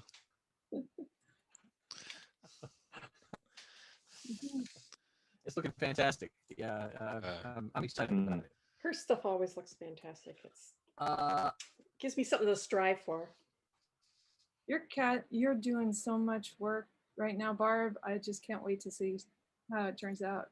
I'm so excited. Sirens is coming along, right? Yep, I'm working on it now. I work on Yeah. Sirens at night when I'm watching TV, and I work on Divinity during the days. But I'm only 2 pages away from finishing the colors on the next issue of Divinity. So then I'll concentrate on Nice. Sirens because I really, really want to finish. It's 60 some pages, I think, something like that. Oh, that's a lot. No, it's Well, not in a 48. hurry. 48. Remember, that one's not. Well, there's more pages after that. I know.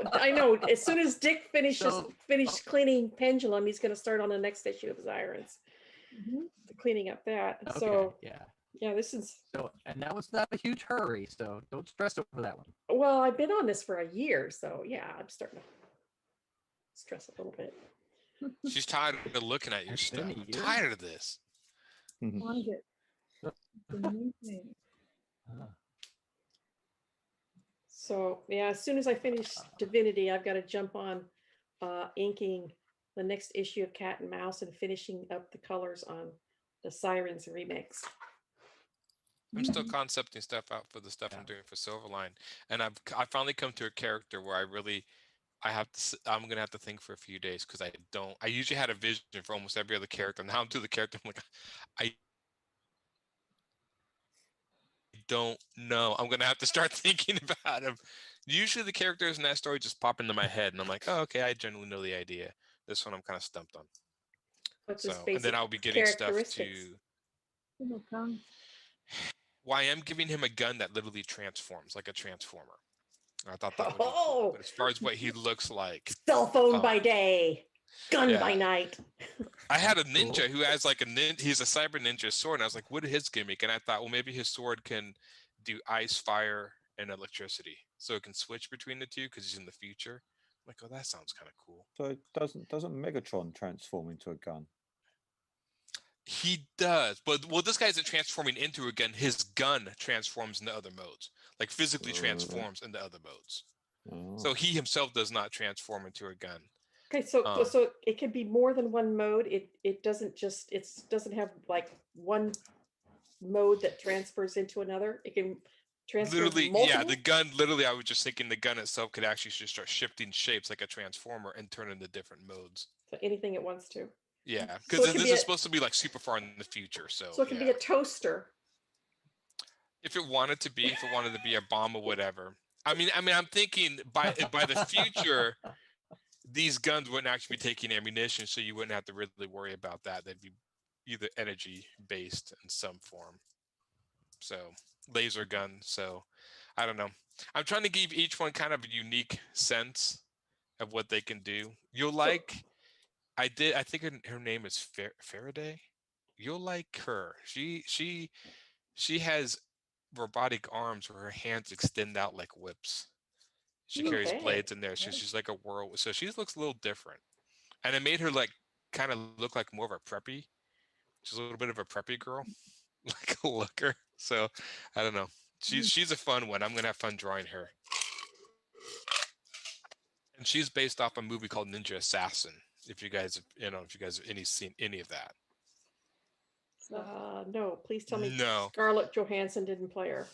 No, Rain. Rain played this guy. Do you guys know the K-pop singer Rain? Come on, this is international love. Give a little bit. Okay, I know we're in America. What? Sorry. No. Who? No. Yeah. So Rain is an international Yeah. pop star in Korea, like very famous. Aaron needs to take a break. This is not no. So yeah, but they gave him this weapon where it was like this knife on a chain, and the way they filmed him using it, it was just like a whirlwind of like just destruction. If you watch clips of him using it, I was like, that's exactly what I want. Most of my characters are designed based on ideas and motions I see in movies or video games. I'm like, I like that idea. Let's bring it. So I don't think of superpowers. I think of something cool. I saw a motion or somebody did something unique. And then I bring that into my characters. Like, okay, I want them to be able to repeat this motion as a weapon or something. And that was it. So I was like, oh, this would be amazing. And I'm always surprised that no one's thought of this stuff before. So I'm like, okay, you know. But yeah, that's how I always do it. So yeah, I know some, and I know And then 3 Sharu. years after publication, you find it in another book that someone else did. Someone else did it. Yeah.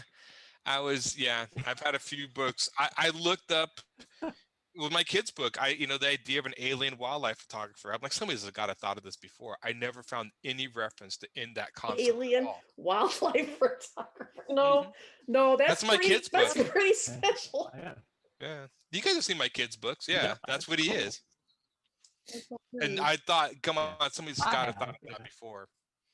And nope. The only book, and that's from a book called Expedition by Wayne Barlow, who's a naturalist alien painter. You can look up Wayne Barlow. He does all sorts of, he did a book on hell and stuff. His parents were naturalist painters, but he started painting sci-fi stuff. He does a lot of concept work. And he did this book called Expedition, where there was like, we had contacted aliens, and basically the aliens had invited us to go explore this planet. And I can't remember the name of the planet. And so in the book, it's about this guy literally traveling around this planet, sketching these things, talking about it, and he developed an entire ecosystem in a way that these creatures lived or whatever. And it kind of became the Bible of a art community called Biospec, which my friend Tom is part of, which is speculative biology. So to go into Okay, then. from that, I took off the idea of like, wouldn't it Okay. be cool if the guy went to a planet? It was actually a wildlife photographer, but photographing aliens if exploring a planet. And that was it. That was the idea. And no one else thought of it. I'm like, I just usually think my ideas are not that original, but apparently I can't find anyone online who's done it. So I'm like, okay. So Cool. I went on that one. Speaking of aliens, has anybody watching Resident Alien on Sci-Fi? Love it. It's so fun. Oh, it's so funny. So funny. Wasn't that based off a comic too? Yes, Yeah. yeah. Yeah, it's off of comic. All the Sweet. best shows are off of comics. It's brilliant. He's Which so one? What is awkward. that one on? Yeah. What streaming channel is that on? Sci-Fi. It's on Sci-fi Sci-Fi Channel, yeah. Okay. Yeah, I want to see that. He's That's so, Alan Tudyk, right? Yeah. Yeah, it's so funny. He's a funny guy, but it's brilliant. he's so awkward, and it's just almost embarrassing. My husband just laughs hilariously because the first time he had a physical reaction, he was like, "Oh!" Like, he didn't know what was happening to himself, and Dick It's was just the way he laughing so plays. He just it's easier just for him to kill everybody. It's just I just kill him. It's easier. Just Yes. kill the child. And he just starts to kill him. It's so good. Yeah, his understanding of the humans. He's trying to pass himself off as human. That's the whole thing, and he's really bad at it. And it's really hilarious. You guys got to watch it. I swear. I will Bill totally says watch Resident it. Alien rocks. You can't go wrong with Tudyk. Yeah, No. agreed. that's my recommendation for the night. Everybody have go watch sci-fi, so- Resident Alien. It's like homework. I gotta watch. That's right. We've been watching shoot a computer the thing on Netflix, Halt and Catch Fire, something like that. Oh, I like that one. It's slow, but I like Yeah, it. yeah, we've enjoyed it quite a bit. It is a little slow, but you know the thing about it is they're talking about all the computer stuff that I remember from back in those days. You know, because when I went into college in the early '80s, my program, I was studying computer science. I was in computer science for 2.5 years until I decided I hated it. I didn't hate the computer science; I hated the math. And so I got out of that, and that's what that's when I went into creative writing. But we're way behind. I know that. But we finally gotten around to starting Cobra Kai tonight. Oh, good. Finally get here. Oh, you'll like that. Yeah, we watched the first episode tonight, and we're already hooked.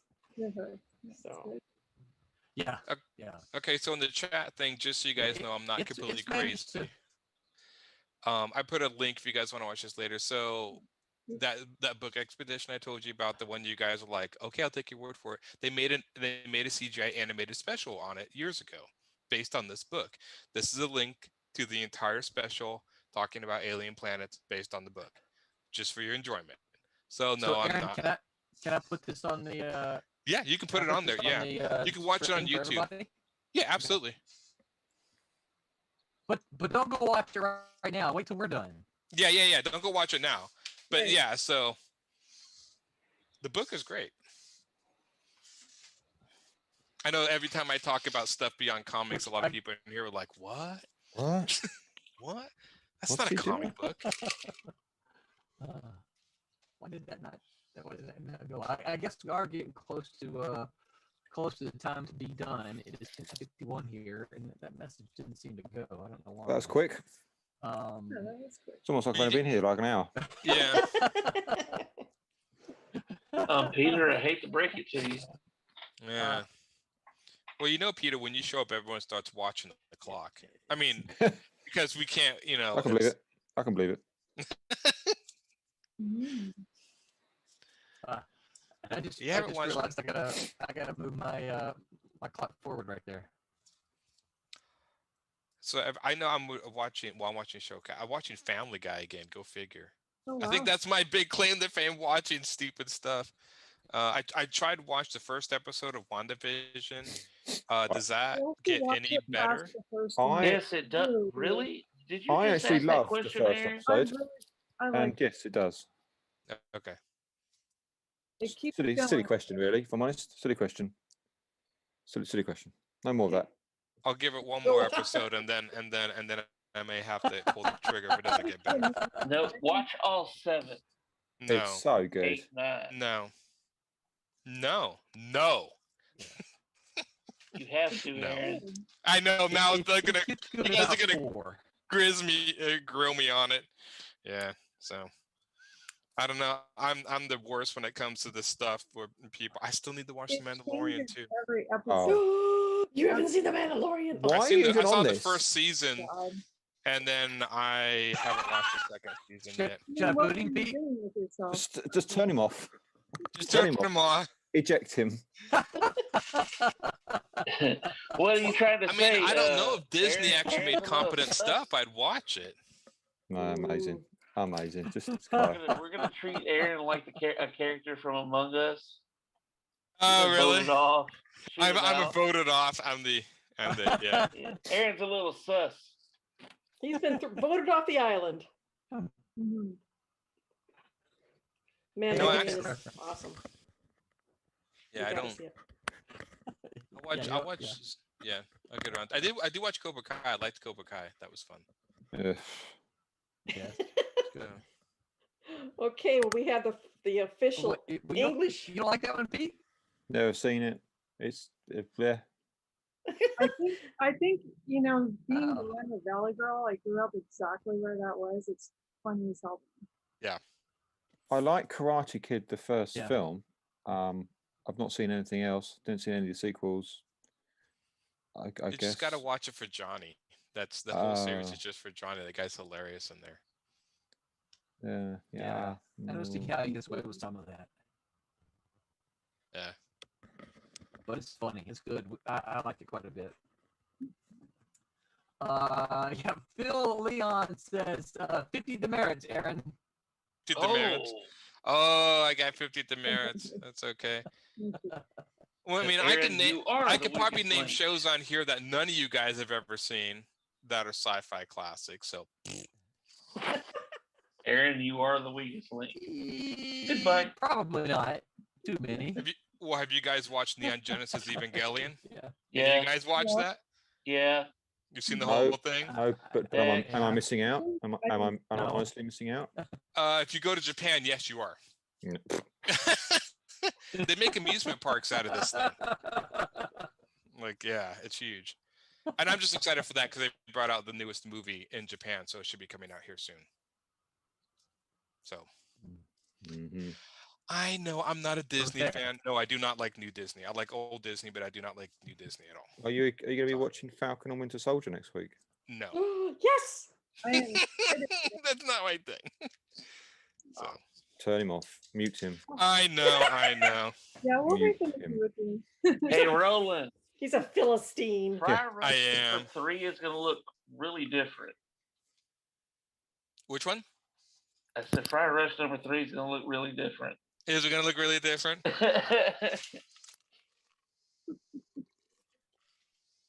Oh, I know. I don't take much offense to any of this, so Well, we're the ones that we should be taking offence. Okay. So taking offense because I'm not watching. That's right. We should. Because I'm not watching certain television shows. Yeah, Peter, if you totally not actually taking are offense. taking offense because I'm not watching certain TV shows, I apologize in advance, I'm and I taking like to offense keep for open you. communication I'm taking offence for you. You're missing out. for me. Yeah. On behalf of England, we Yeah. take Right. offense on. Just really letting yourself down. Yeah. If Pete starts speaking in the we, we Yeah. we take offense. I'll be messaging the group strongly after this. Okay. Why do we have him on the show? Because we Embarrassing. like, It's embarrassing All us right, all. we need to wrap this up. 10:57. Brett says he thinks he's got the video worked out, so we're gonna try to give that a shot. This is the video from or for the Twilight Grim and Friar Rush #2 Yeah. Kickstarter. So Brett, try to play that.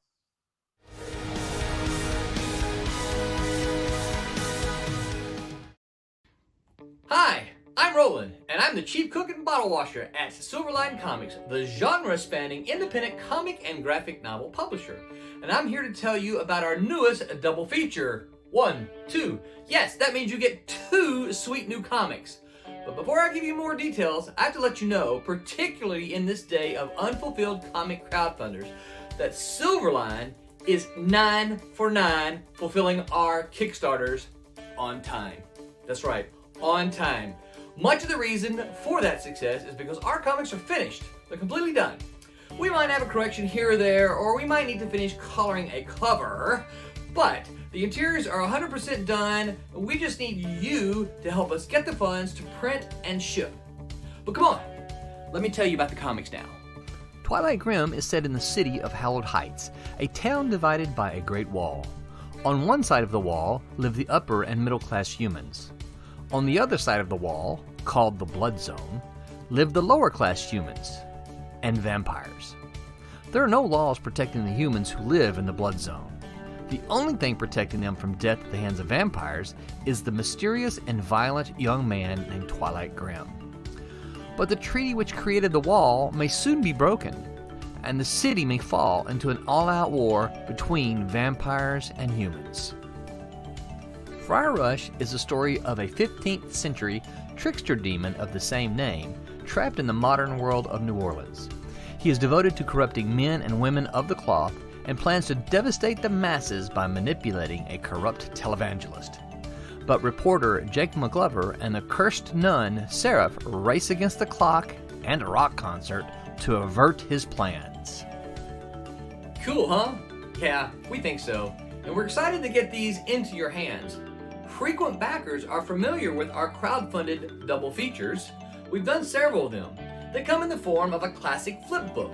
You read one side, you flip it over, and you read the other, all in one. You'll also note some changes with Kickstarter itself. We think they're good changes, but if you've been with us a while, it'll take you a minute to figure it out.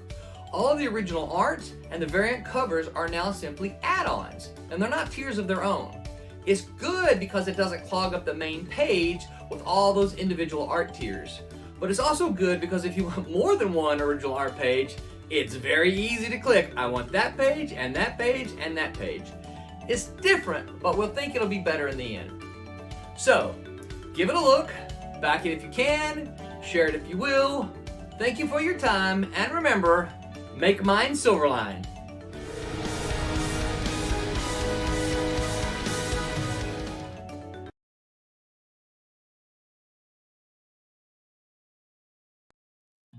Okay.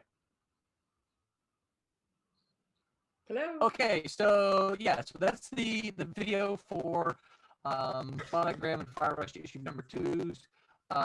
Please do remember that if you didn't get the first issues, those are available just with a click of a button on Kickstarter. My page is not updating, so I can't see exactly. It's the where they same. are It hasn't as far changed. as, I don't know if anyone. Okay, hasn't changed. Okay, thank you, John. But yeah, so get over there. There's lots of original art available. And I know that I talked about it a little bit in the Kickstarter video, but I think it's an important thing to say, particularly in this day and age of crowdfunding. But Silverline is 9 for 9 fulfilling Kickstarters. We get them done. Once we're finished, we get the books printed and shipped out on time.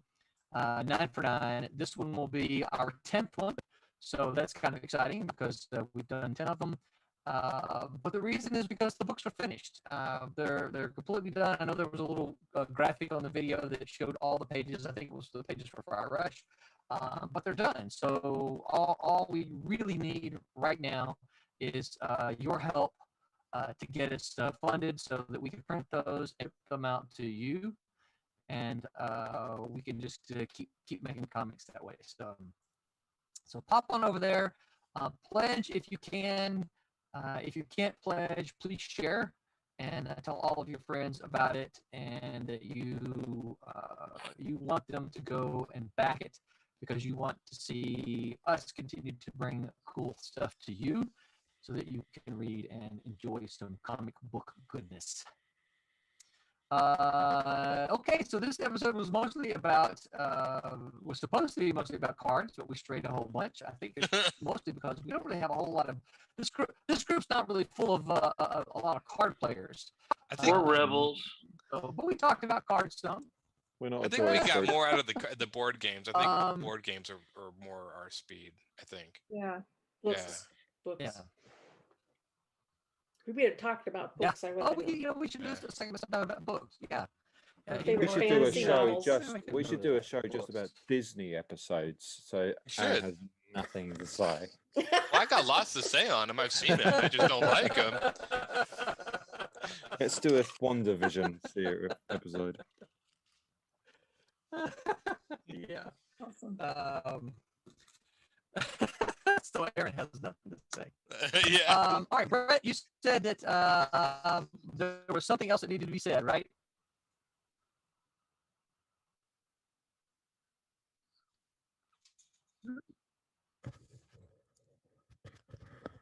So did they hear you, or are you just talking to my ear? We all heard that. We all heard you. They did. The audience can't. Okay. So Oh yeah, of the course. yes. So can you say it where the audience can hear?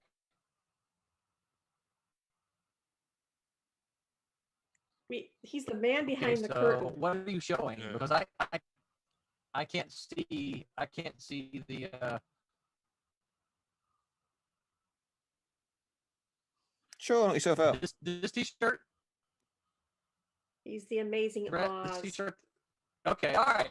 So our merch we're gonna do of the month. Merch of this month is the t-shirt, like the one I have on here. I don't know if you can still see me. If not, I'm holding like the one that is being displayed on the stream now. So you can get it on Zazzle. And you should also go and look. Okay. I can't. I don't know that I want to take. I don't know that I want to. I don't want to challenge my computer. Why is everybody laughing? All right, I'm going to go look and see what it is now. John, you're killing me. I'm breaking my comic. What? Stop it, John. What are you laughing at? I can't see. Because Oh, I'm laughing at this picture of the shirt. I can't see the picture of the shirt. I'm trying to load. Hang on. I can't see the to picture the, either. Thank you, Peter, for an awesome page. I'm trying to load. Thank Somebody you, is Roland, like for making trying me to write show it. off some like thank you, awesome. flexing. Oh, what?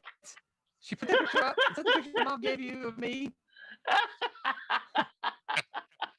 Hey, Tommy's here. Where did he come from? My.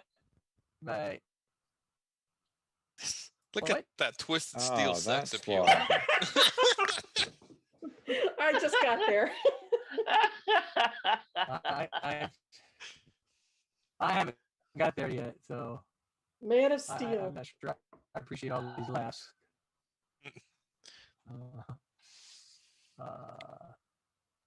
So anyway, this must be why Mom wanted to show him so badly today.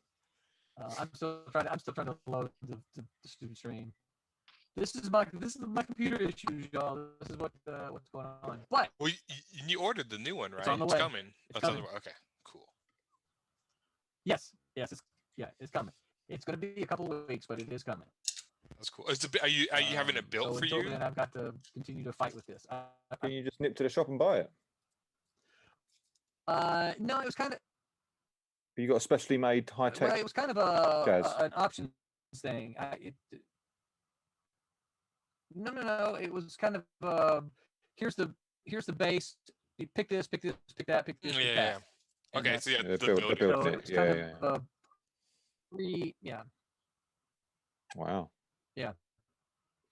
And I'm still trying to load the YouTube. So The The YouTube. YouTube. and it's not my internet. It's already down, Roland. You're not Not my gonna see it. internet. Okay, well, I don't know why I'm trying to load the stupid thing then. So I'm not gonna keep loading this because it's just taxing my computer and it's literally it's hot to the touch here. If I try to touch the screen, it's hot to the touch. Imagine. All right, so we got 13 more days to go on the Silverline Double Feature Kickstarter. Please get over there, give it a look, back it if you can, and share it if you will. We'll go around and tell everyone where you can be found on the interwebs. Barb, we'll start with you. Where can folks find you on the interwebs? Barbara Kaelberg. That's KAALBERG. You can find me on Twitter, DeviantArt, LinkedIn, Facebook, and Instagram under that name. All right. Excellent. John, what about you? Where can folks find you on the interwebs? Everywhere. Facebook, Twitter, Patreon, Instagram, soon to be YouTube. John Martin, or John Martin, or Real John Martin Art, or Artistic Viking. One of those. You can find me easy. Apparently that's All right, Roberta, what about you? Where can folks find you on the interwebs? You can find me on Instagram and Facebook under Roberta Conroy, or look for Roby Conroy sometimes. That's easier. But yes, that's. All right, Aaron, what about you? Where Facebook can folks on find you on the interwebs? Aaron Humphries or Humphries Illustration, and that's just add an RES at HUMPHRES. Instagram at ALH3810, and then on Webtoons, you can find my Goblins. Just type in Goblins in the search engine, you'll find it. And I'll be posting that hopefully by next week. That's what I'm hoping to start. So, and that posts every Monday. I have it every Monday. I'm posting 3 pages. So that's it. Nice. Thank you, Aaron. Pete, what about you? Where can folks find you on the interwebs? That's Peter Clinton Art, and you can just type that into Google and you'll find me on Instagram and Twitter and Facebook and website, and yeah. So type it in. All right. And I'm Roland. You can find me on all the appropriate social medias at Roland Man. I think I'm Man Roland on Twitter. But just look for my caricature. You can usually, it looks just like me. So I think there's a couple of them that don't have the glasses. So you just got to look this face right here, right? Yeah, and certainly you can find, don't forget to follow and like and subscribe to the Silverline channels. Silverline website is silverlinecomics.com, but we're on Facebook, we're on Twitter, we're on Instagram, all those places. We've been doing some fun stuff with Instagram with this Kickstarter, and so I hope we're going to do a little more things like that. As one who doesn't have a cell phone, I have to go onto the computer and see the Instagram, but it's looking pretty good, and we're ahead of it. So please like and subscribe and follow and share all that kind of stuff. Shout out once again to Daytona Beach Comic Con. Don't forget to be back here on Wednesday to listen to the Wednesday Whammers. Anybody else got anything else? All right. Well, until Back to then, Kickstarter. Yep.